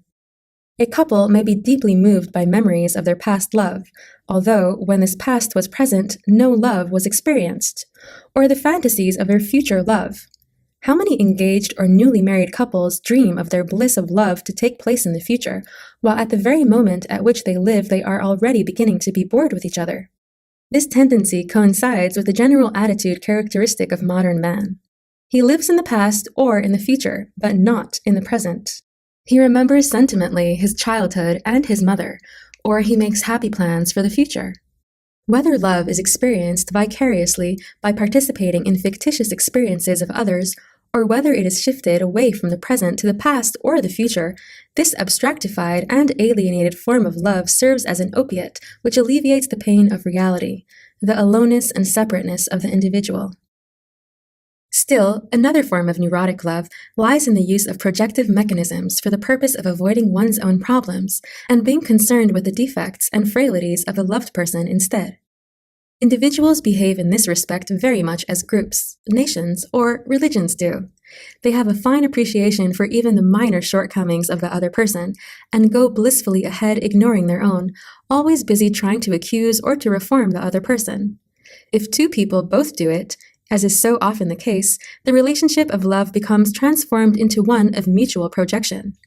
If I am domineering or indecisive or greedy, I accuse my partner of it, and depending on my character, I either want to cure him or to punish him. The other person does the same, and both thus succeed in ignoring their own problems and hence fail to undertake any steps which would help them in their own development. Another form of projection is the projection of one's own problems on the children. First of all, such projection takes place not infrequently in the wish for children. In such cases, the wish for children is primarily determined by projecting one's own problem of existence on that of the children. When a person feels that he has not been able to make sense of his own life, he tries to make sense of it in terms of the life of his children. But one is bound to fail within oneself and for the children. The former, because the problem of existence can be solved by each one only for himself, and not by proxy. The latter because one lacks in the very qualities which one needs to guide the children in their own search for an answer. Children serve for projective purposes also when the question arises of dissolving an unhappy marriage. The stock argument of parents in such a situation is that they cannot separate in order not to deprive the children of the blessings of a unified home. Any detailed study would show, however, that the atmosphere of tension and unhappiness within the unified family is more harmful to the children than an open break would be, which teaches them, at least, that man is able to end an intolerable situation by a courageous decision. One other frequent error must be mentioned here, the illusion, namely, that love means necessarily the absence of conflict. Just as it is customary for people to believe that pain and sadness should be avoided under all circumstances, they believe that love means the absence of any conflict. And they find good reasons for this idea in the fact that the struggles around them seem only to be destructive interchanges which bring no good to either one of those concerned. But the reason for this lies in the fact that the conflicts of most people are actually attempts to avoid the real conflicts. They are disagreements on minor or superficial matters which by their very nature do not lend themselves to clarification or solution. Real conflicts between two people, those which do not serve to cover up or to project, but which are experienced on the deep level of inner reality to which they belong, are not destructive. They lead to clarification. They produce a catharsis from which both persons emerge with more knowledge and more strength. This leads us to emphasize again something said above. Love is possible only if two persons communicate with each other from the center of their existence. Hence, if each one of them experiences himself from the center of his existence. Only in this central experience is human reality. Only here is aliveness. Only here is the basis for love. Love, experienced thus, is a constant challenge. It is not a resting place, but a moving, growing, working together. Even whether there is harmony or conflict, joy or sadness is secondary to the fundamental fact that two people experience themselves from the essence of their existence, that they are one with each other by being one with themselves, rather than by fleeing from themselves. There is only one proof for the presence of love, the depth of the relationship, and the aliveness and strength in each person concerned. This is the fruit by which love is recognized. Just as automatons cannot love each other, they cannot love God. The disintegration of the love of God has reached the same proportions as the disintegration of the love of man. This fact is in blatant contradiction to the idea that we are witnessing a religious renaissance in this epoch. Nothing could be further from the truth.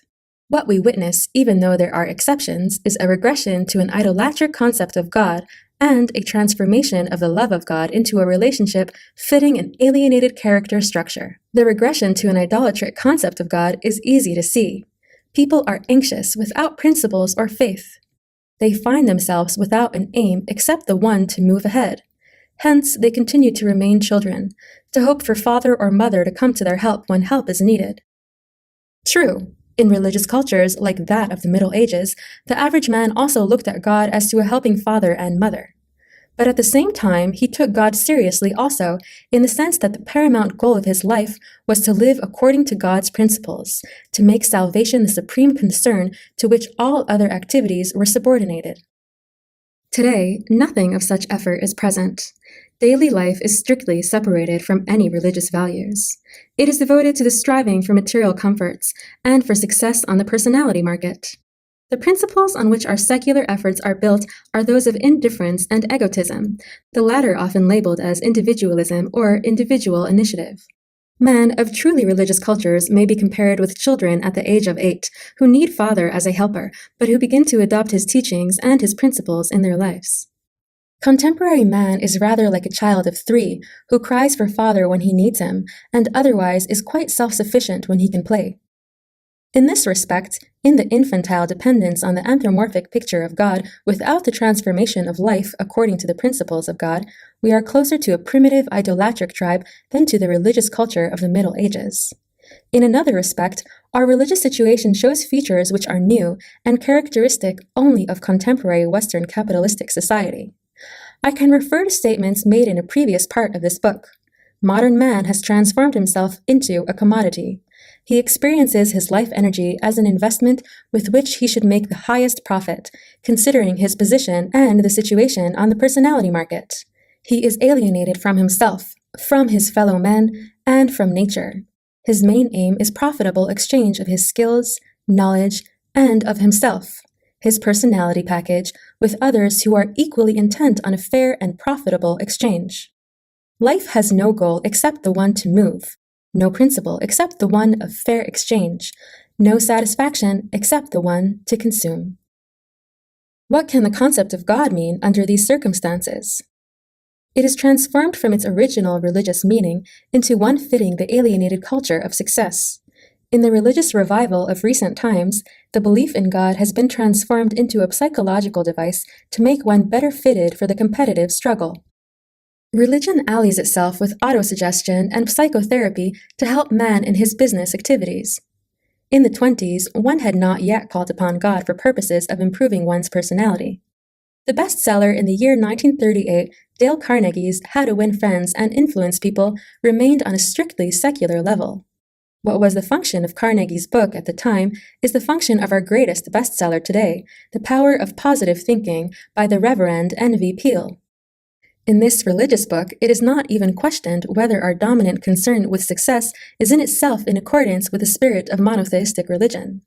On the contrary, this supreme aim is never doubted, but belief in God and prayer is recommended as a means to increase one's ability to be successful.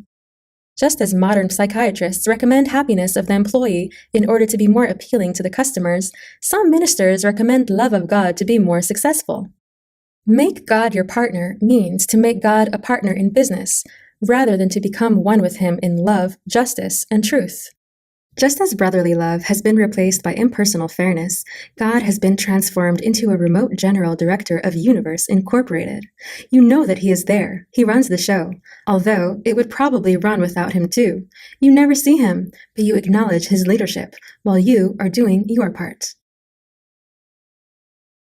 Chapter 4. The Practice of Love. Having dealt with the theoretical aspect of the art of loving, we now are confronted with a much more difficult problem, that of the practice of the art of loving. Can anything be learned about the practice of an art except by practicing it?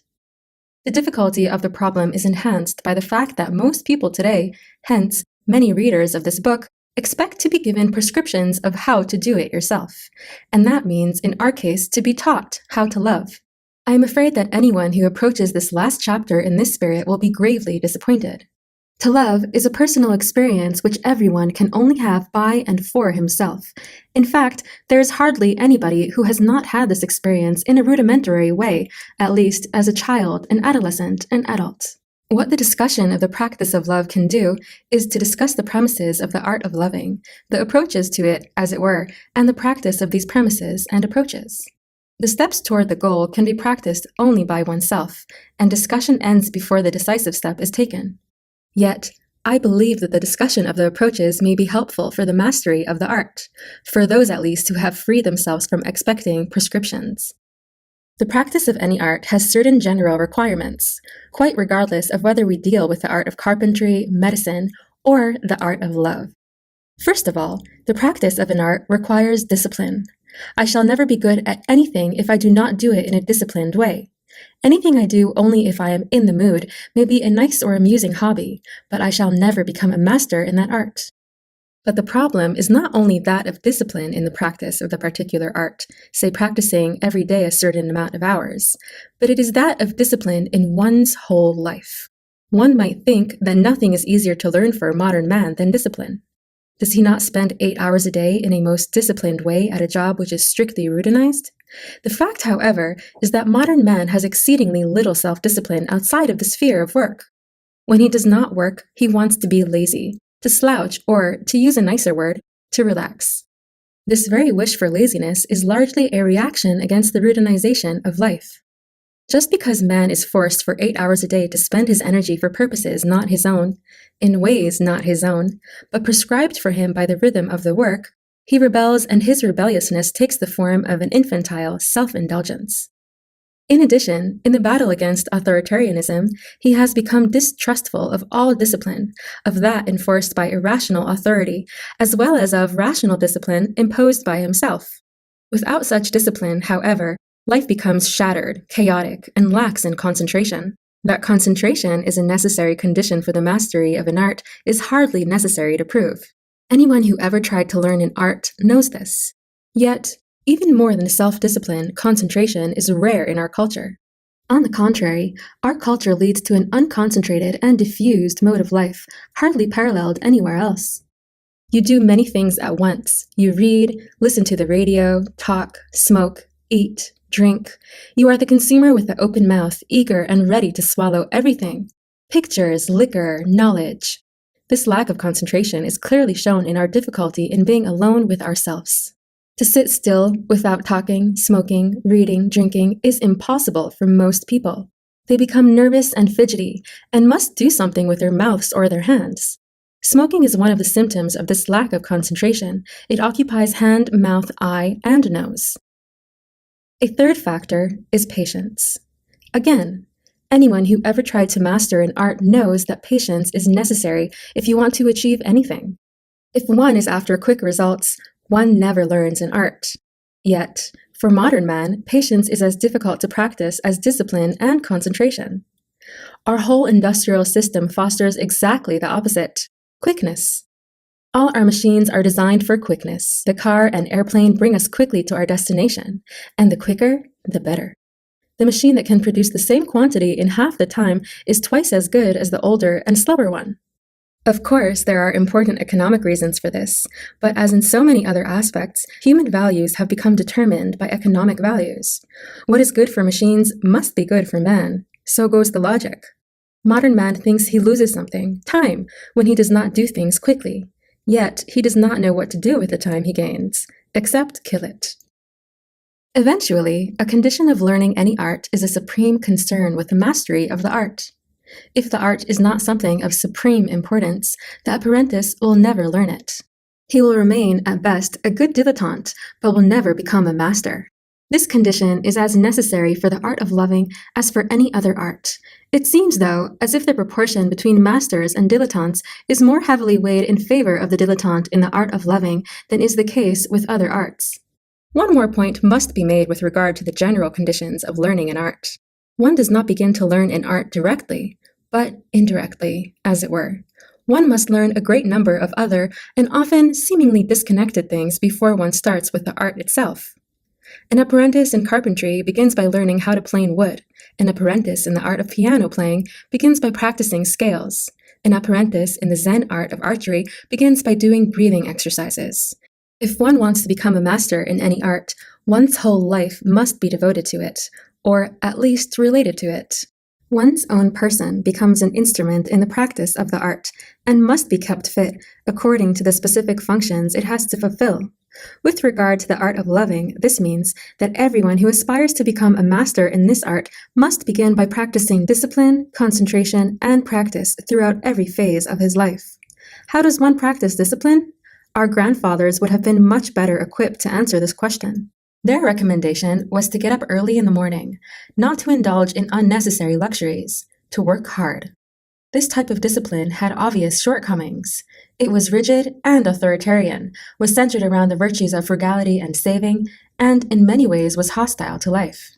But in reaction to this kind of discipline, there has been an increasing tendency to be suspicious of any discipline, and to make undisciplined, lazy indulgence in the rest of one's life the counterpart and balance for the routinized way of life imposed on us during the 8 hours of work.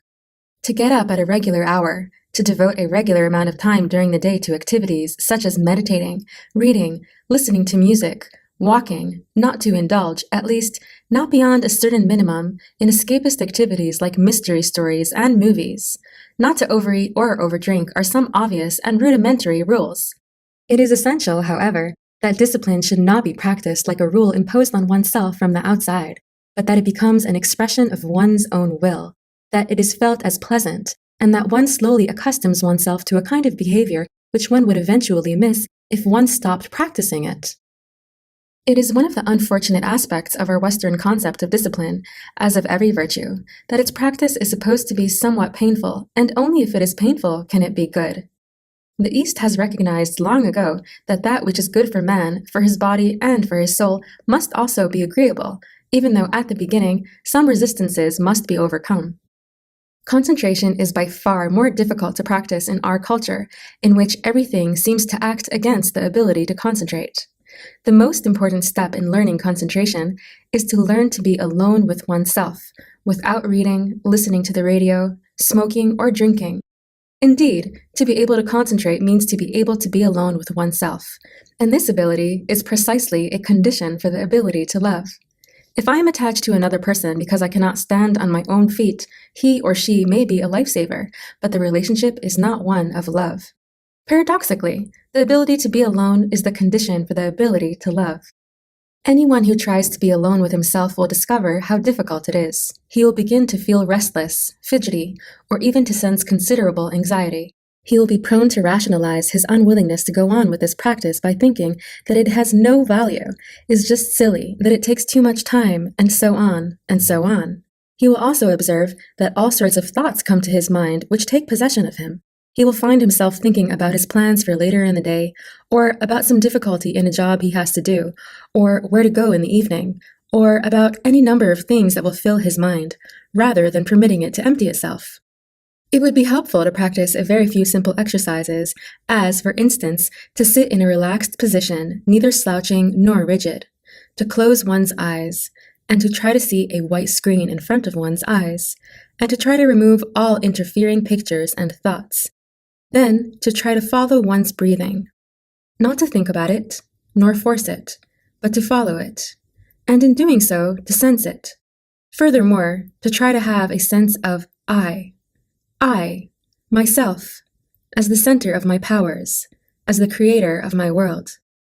One should, at least, do such a concentration exercise every morning for 20 minutes, and, if possible, longer, and every evening before going to bed. Besides such exercises, one must learn to be concentrated in everything one does, in listening to music, in reading a book, in talking to a person, in seeing a view. The activity at this very moment must be the only thing that matters, to which one is fully given. If one is concentrated, it matters little what one is doing. The important, as well as the unimportant things, assume a new dimension of reality, because they have one's full attention. To learn concentration requires avoiding, as far as possible, trivial conversation, that is, conversation which is not genuine. If two people talk about the growth of a tree they both know, or about the taste of the bread they have just eaten together, or about a common experience in their job, such conversation can be relevant, provided they experience what they are talking about, and do not deal with it in an abstractified way. On the other hand, a conversation can deal with matters of politics or religion and yet be trivial. This happens when the two people talk in cliches, when their hearts are not in what they are saying. I should add here that just as it is important to avoid trivial conversation, it is important to avoid bad company. By bad company, I do not refer only to people who are vicious and destructive. One should avoid their company because their orbit is poisonous and depressing. I mean also the company of zombies, of people whose soul is dead, although their body is alive, of people whose thoughts and conversation are trivial, who chatter instead of talk, and who assert cliché opinions instead of thinking. However, it is not always possible to avoid the company of such people, nor even necessary. If one does not react in the expected way, that is, in clichés and trivialities, but directly and humanly, one will often find that such people change their behavior, often helped by the surprise affected by the shock of the unexpected. To be concentrated in relation to others means primarily to be able to listen. Most people listen to others, or even give advice, without really listening. They do not take the other person's talk seriously. They do not take their own answers seriously either. As a result, the talk makes them tired. They are under the illusion that they would be even more tired if they listened with concentration, but the opposite is true. Any activity, if done in a concentrated fashion, makes one more awake, although afterward natural and beneficial tiredness sets in, while every unconcentrated activity makes one sleepy, while at the same time it makes it difficult to fall asleep at the end of the day. To be concentrated means to live fully in the present, in the here and now, and not to think of the next thing to be done, while I am doing something right now. Needless to say that concentration must be practiced, most of all, by people who love each other. They must learn to be close to each other without running away in the many ways in which this is customarily done. The beginning of the practice of concentration will be difficult. It will appear as if one could never achieve the aim. That this implies the necessity to have patience need hardly be said. If one does not know that everything has its time and wants to force things, then indeed one will never succeed in becoming concentrated, nor in the art of loving.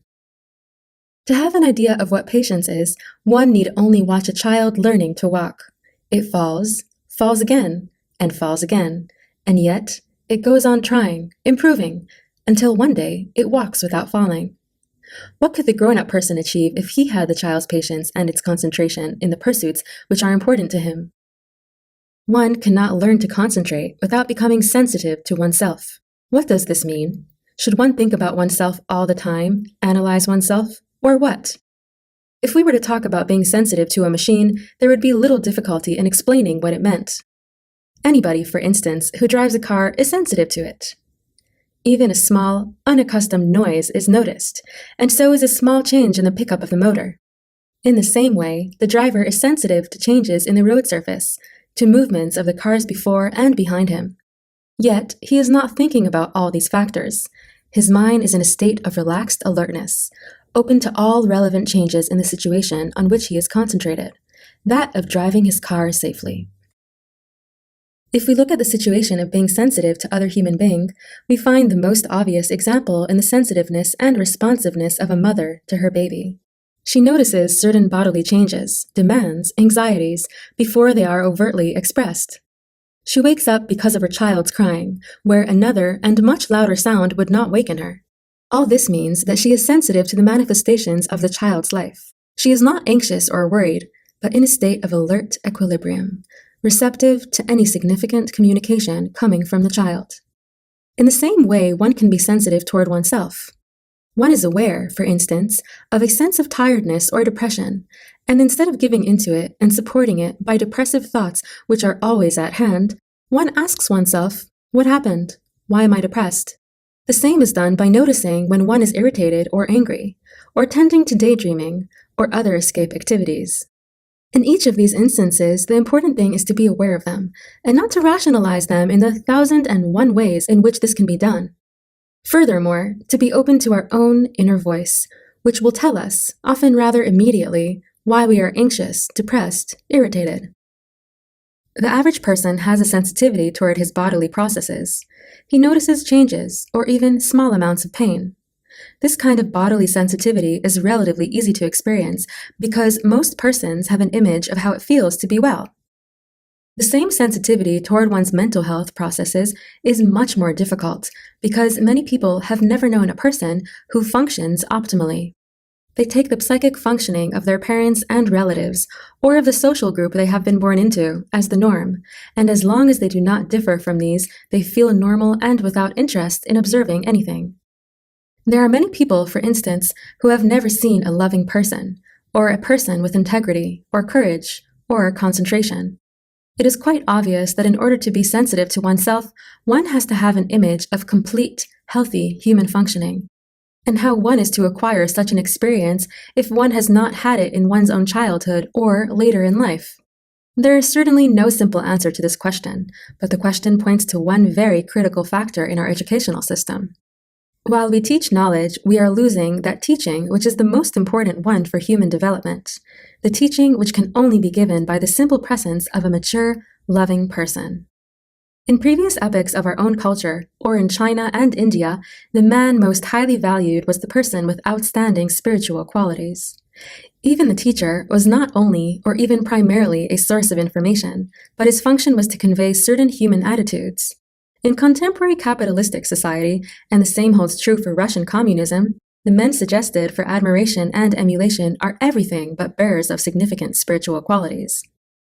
Those are essentially in the public eye who give the average man a sense of vicarious satisfaction. Movie stars, radio entertainers, columnists, important business or government figures, these are the models for emulation. Their main qualification for this function is often that they have succeeded in making the news. Yet, the situation does not seem to be altogether hopeless. If one considers the fact that a man like Albert Schweitzer could become famous in the United States, if one visualizes the many possibilities to make our youth familiar with living and historical personalities who show what human beings can each achieve as human beings, and not as entertainers, in the broad sense of the word, if one thinks of the great works of literature and art of all ages, there seems to be a chance of creating a vision of good human functioning, and hence of sensitivity to malfunctioning.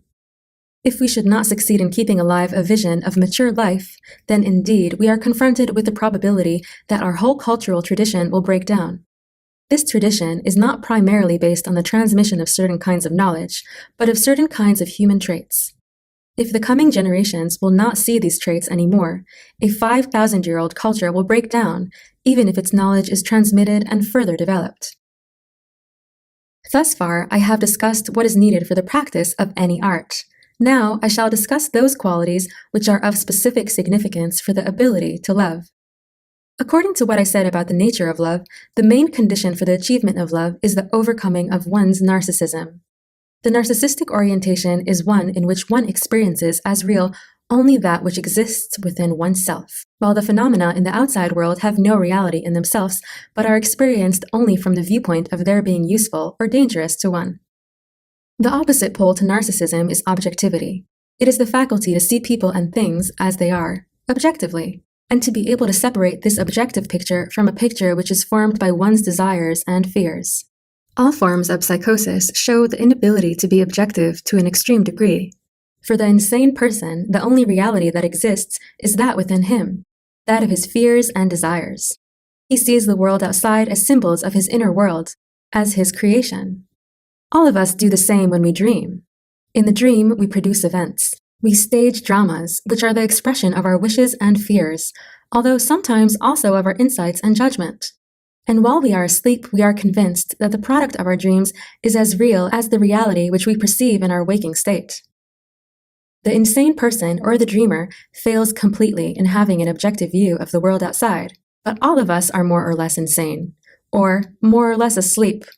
All of us have an unobjective view of the world, one which is distorted by our narcissistic orientation. Do I need to give examples? Anyone can find them easily by watching himself, his neighbors, and by reading the newspapers. They vary in the degree of the narcissistic distortion of reality. A woman, for instance, calls up the doctor, saying she wants to come to his office that same afternoon. The doctor answers that he is not free the same afternoon, but that he can see her the next day. Her answer is, "But doctor, I live only 5 minutes from your office." She cannot understand his explanation that it does not save him time that for her the distance is so short. She experiences the situation narcissistically. Since she saves time, he saves time. The only reality to her is she herself. Less extreme, or perhaps only less obvious, are the distortions which are commonplace in interpersonal relations. How many parents experience the child's reactions in terms of him being obedient, or giving them pleasure, of being a credit to them, and so forth, instead of perceiving or even being interested in what the child feels for and by himself? How many husbands have a picture of their wives as being domineering because their own attachment to mother makes them interpret any demand as a restriction of their freedom? How many wives think their husbands are ineffective or stupid because they do not live up to a fantasy picture of a shining knight which they might have built up as children? The lack of objectivity, as far as foreign nations are concerned, is notorious. From one day to another nation is made out to be utterly depraved and fiendish, while one's own nation stands for everything that is good and noble. Every action of the enemy is judged by one standard, every action of oneself by another. Even good deeds by the enemy are considered a sign of particular devilishness, meant to deceive us and the world, while our bad deeds are necessary and justified by our noble goals which they serve. Indeed, if one examines the relationship between nations, as well as between individuals, one comes to the conclusion that objectivity is the exception, and a greater or lesser degree of narcissistic distortion is the rule. The faculty to think objectively is reason. The emotional attitude behind reason is that of humility. To be objective, to use one's reason, is possible only if one has achieved an attitude of humility, if one has emerged from the dreams of omniscience and omnipotence which one has as a child.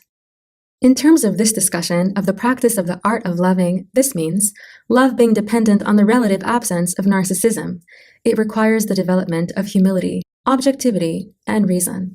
One's whole life must be devoted to this aim. Humility and objectivity are indivisible, just as love is. I cannot be truly objective about my family if I cannot be objective about the stranger, and vice versa. If I want to learn the art of loving, I must strive for objectivity in every situation, and become sensitive to the situations where I am not objective. I must try to see the difference between my picture of a person and his behavior, as it is narcissistically distorted, and the person's reality as it exists, regardless of my interests, needs, and fears. To have acquired the capacity for objectivity and reason is half the road to achieving the art of loving, but it must be acquired with regard to everybody with whom one comes in contact. If someone would want to reserve his objectivity for the loved person and think he can dispense with it in his relationship to the rest of the world, he will soon discover that he fails both here and there.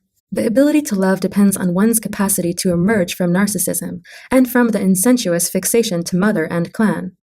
It depends on our capacity to grow, to develop a productive orientation in our relationship toward the world and ourselves. This process of emergence, of birth, of waking up, requires one quality as a necessary condition: faith. The practice of the art of loving requires the practice of faith. What is faith? Is faith necessarily a matter of belief in God or in religious doctrines? Is faith by necessity in contrast to or divorced from reason and rational thinking? Even to begin to understand the problem of faith, one must differentiate between rational and irrational faith. By irrational faith, I understand the belief in a person or an idea which is based on one's submission to irrational authority. In contrast, irrational faith is a conviction which is rooted in one's own experience of thought or feeling. Rational faith is not primarily belief in something, but the quality of certainty and firmness which our convictions have. Faith is a character trait pervading the whole personality, rather than a specific belief. Rational faith is rooted in productive intellectual and emotional activity. In rational thinking, in which faith is supposed to have no place, rational faith is an important component.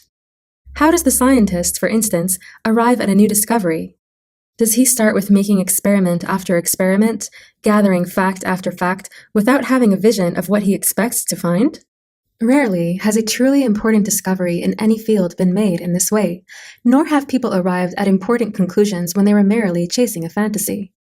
The process of creative thinking in any field of human endeavor often starts with what may be called a rational vision, itself a result of considerable previous study, reflective thinking, and observation.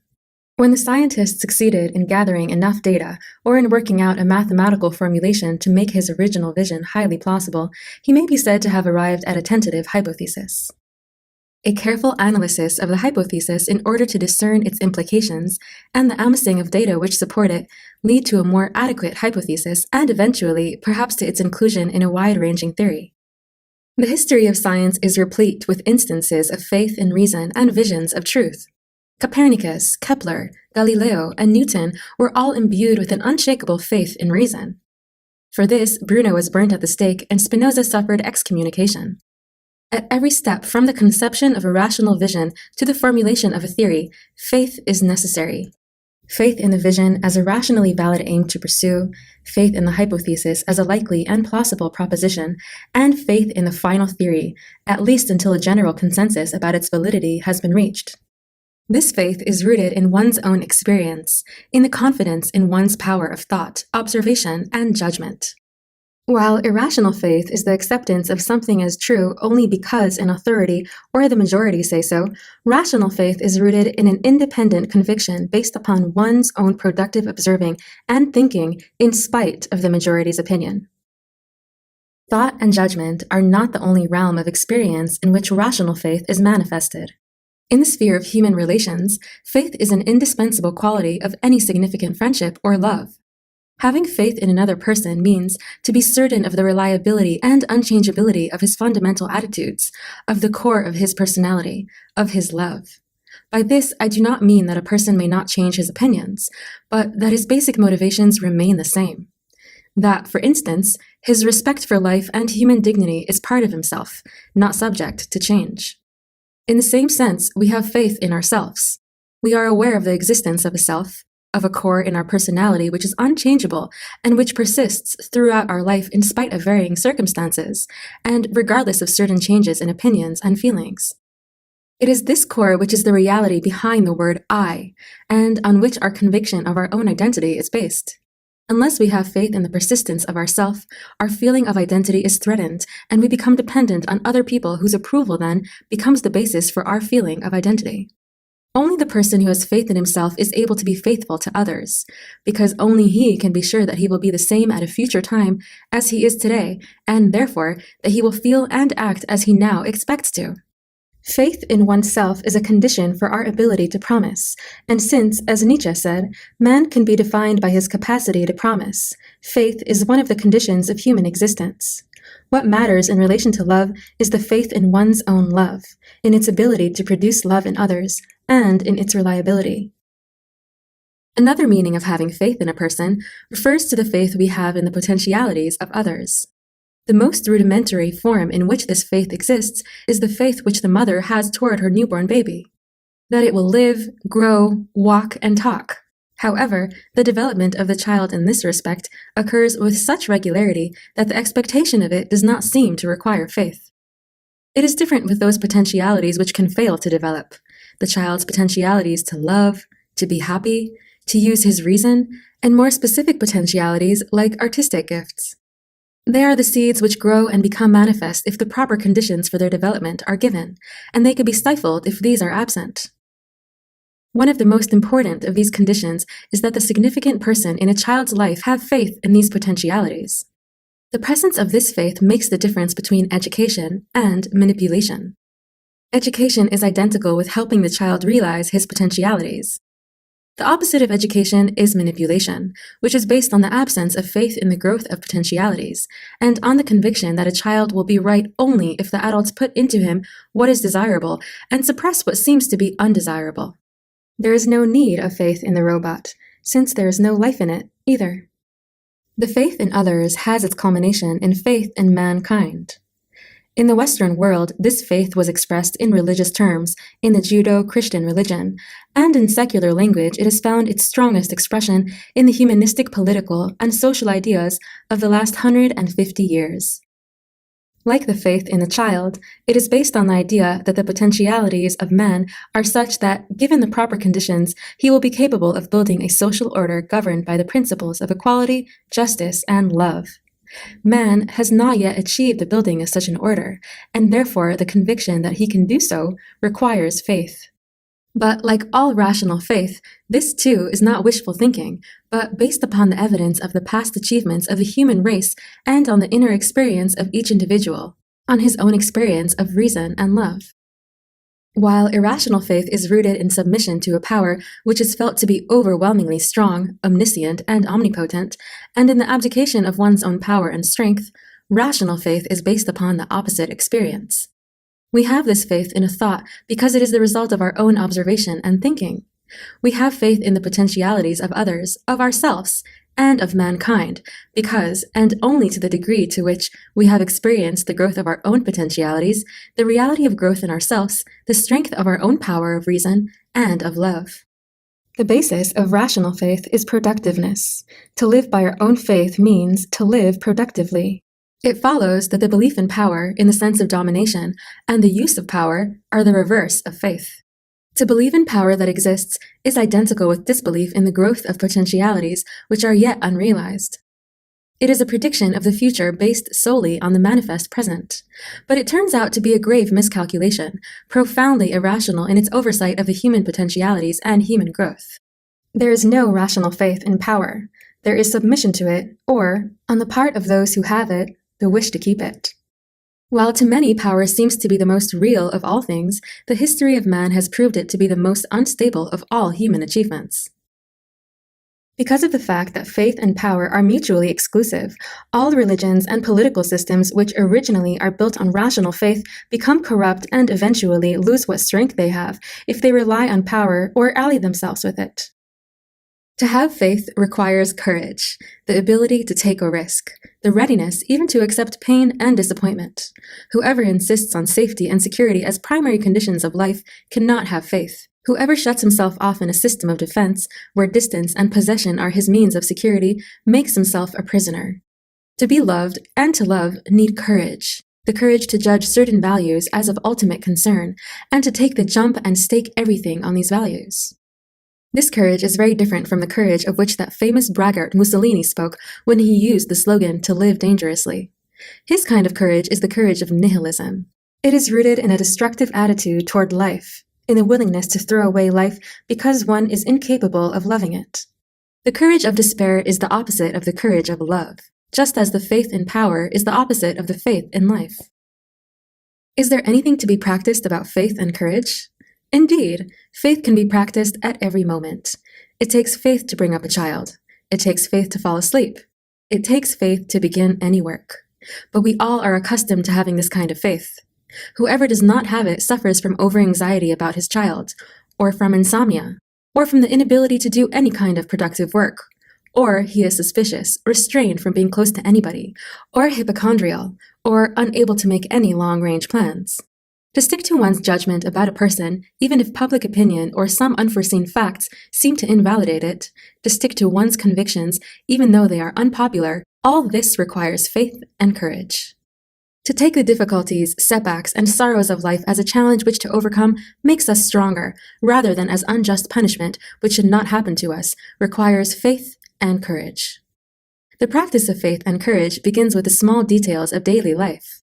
The first step is to notice where and when one loses faith, to look through the rationalizations which are used to cover up this loss of faith, to recognize where one acts in a cowardly way, and again, how one rationalizes it. To recognize how every betrayal of faith weakens one, and how increased weakness leads to new betrayal, and so on, in a vicious circle. Then one will also recognize that while one is consciously afraid of not being loved, the real, though usually unconscious fear is that of loving. To love means to commit oneself without guarantee, to give oneself completely in the hope that our love will produce love in the loved person. Love is an act of faith, and whoever is of little faith is also of little love. Can one say more about the practice of faith? Someone else might. If I were a poet or a preacher, I might try. But since I am not either of these, I cannot even try to say more about the practice of faith, but am sure that anyone who is really concerned can learn to have faith as a child learns to walk. One attitude, indispensable for the practice of the art of loving, which thus far has been mentioned only implicitly, should be discussed explicitly, since it is basic for the practice of love. Activity. I have said before that by activity is not meant doing something, but an inner activity, the productive use of one's powers. Love is an activity. If I love, I am in a constant state of active concern with a loved person, but not only with him or her, for I shall become incapable of relating myself actively to the loved person if I am lazy, if I am not in a constant state of awareness, alertness, activity. Sleep is the only proper situation for inactivity. The state of awakeness is one in which laziness should have no place. The paradoxical situation with a vast number of people today is that they are half asleep when awake, and half awake when asleep, or when they want to sleep.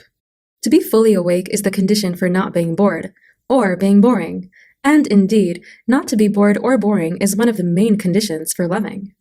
To be active in thought, feeling, with one's eyes and ears throughout the day, to avoid inner laziness, be it in the form of being receptive, hoarding, or plain wasting one's time, is an indispensable condition for the practice of the art of loving.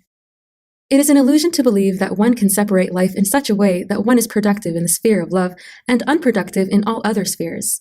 Productiveness does not permit of such a division of labor. The capacity to love demands a state of intensity, awakeness, enhanced vitality, which can only be the result of a productive and active orientation in many other spheres of life. If one is not productive in other spheres, one is not productive in love either. The discussion of the art of loving cannot be restricted to the personal realm of acquiring and developing those characteristics and attitudes which have been described in this chapter. It is inseparably connected with the social realm. If to love means to have a loving attitude toward everybody, if love is a character trait, it must necessarily exist in one's relationship not only with one's family and friends, but toward those with whom one is in contact through one's work, business, profession. There is no division of labor between love for one's own and love for strangers. On the contrary, the condition for the existence of the former is the existence of the latter. To take this insight seriously means indeed a rather drastic change in one's social relations from the customary ones. While a great deal of lip service is paid to the religious ideal of love of one's neighbor, our relations are actually determined at their best by the principle of fairness. Fairness meaning not to use fraud and trickery in the exchange of commodities and services, and in the exchange of feelings. I give you as much as you give me, in material goods as well as in love, is the prevalent ethical maxim in capitalist society. It may even be said that the development of fairness ethics is the particular ethical contribution of capitalist society. The reasons for this fact lie in the very nature of capitalist society. In pre-capitalist societies, the exchange of goods was determined either by direct force, by tradition, or by personal bonds of love or friendship. In capitalism, the all-determining factor is the exchange on the market. Whether we deal with the commodity market, the labor market, or the market of services, each person exchanges whatever he has to sell for that which he wants to acquire under the conditions of the market, without the use of force or fraud. Fairness ethics lend themselves to confusion with the ethics of the Golden Rule. The maxim, to do unto others as you would like them to do unto you, can be interpreted as meaning, be fair in your exchange with others. But actually, it was formulated originally as a more popular version of the biblical, love thy neighbor as thyself. Indeed, the Jewish-Christian norm of brotherly love is entirely different from fairness ethics. It means to love your neighbor, that is, to feel responsible for and one with him. While fairness ethics means not to feel responsible and one, but distant and separate. It means to respect the rights of your neighbor, but not to love him. It is no accident that the Golden Rule has become the most popular religious maxim today. Because it can be interpreted in terms of fairness ethics, it is the one religious maxim which everybody understands and is willing to practice. But the practice of love must begin with recognizing the difference between fairness and love. Here, however, an important question arises. If our whole social and economic organization is based on each one seeking his own advantage, if it is governed by the principle of egotism tempered only by the ethical principle of fairness, how can one do business? How can one act within the framework of existing society and at the same time practice love? Does the latter not imply giving up all one's secular concerns and sharing the life of the poorest? This question has been raised and answered in a radical way by the Christian monks and by persons like Tolstoy, Albert Schweitzer, and Simone Weil. There are others who share the opinion of the basic incompatibility between love and normal secular life within our society. They arrive at the result that to speak of love today means only to participate in the general fraud.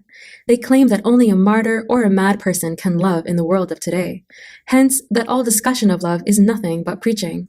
This very respectable viewpoint lends itself readily to a rationalization of cynicism.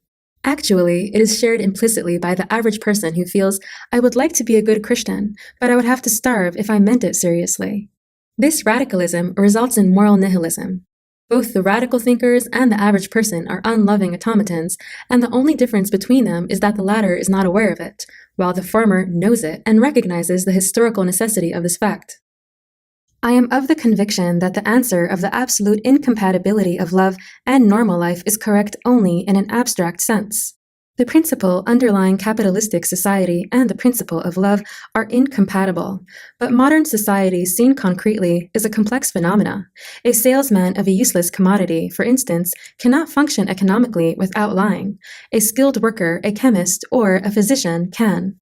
Similarly, a farmer, a worker, a teacher, and many a type of businessman can try to practice love without ceasing to function economically. Even if one recognizes the principle of capitalism as being incompatible with the principle of love, one must admit that capitalism is in itself a complex and constantly changing structure which still permits of a good deal of nonconformity and of personal latitude. In saying this, however, I do not wish to imply that we can expect the present social system to continue indefinitely, and at the same time to hope for the realization of the ideal of love for one's brother. People capable of love under the present system are necessarily the exceptions. Love is by necessity a marginal phenomena in present-day Western society. Not so much because many occupations would not permit of a loving attitude, but because the spirit of a production-centered, commodity-greedy society is such that only the nonconformist can defend himself successfully against it. Those who are seriously concerned with love as the only rational answer to the problem of human existence must then arrive at the conclusion that important and radical changes in our social structure are necessary if love is to become a social and not a highly individualistic, marginal phenomena. The direction of such changes can, within the scope of this book, only be hinted at. Our society is run by a managerial bureaucracy, by professional politicians. People are motivated by mass suggestion. Their aim is producing more and consuming more as purposes in themselves. All activities are subordinated to economic goals. Means have become ends. Man is an automaton, well-fed, well-clad, but without any ultimate concern for that which is his peculiarly human quality and function. If man is to be able to love, he must be put in his supreme place. The economic machine must serve him, rather than he serve it. He must be enabled to share experience, to share work, rather than, at best, share in profits. Society must be organized in such a way that man's social, loving nature is not separated from his social existence, but becomes one with it. If it is true, as I have tried to show, that love is the only sane and satisfactory answer to the problem of human existence, then any society which excludes, relatively, the development of love must in the long run perish of its own contradiction with the basic necessities of human nature. Indeed, to speak of love is not preaching, for the simple reason that it means to speak of the ultimate and real need in every human being. That this need has been obscured does not mean that it does not exist.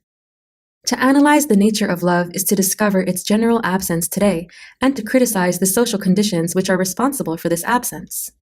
To have faith in the possibility of love as a social and not only exceptional individual phenomena is a rational faith based on the insight into the very nature of man.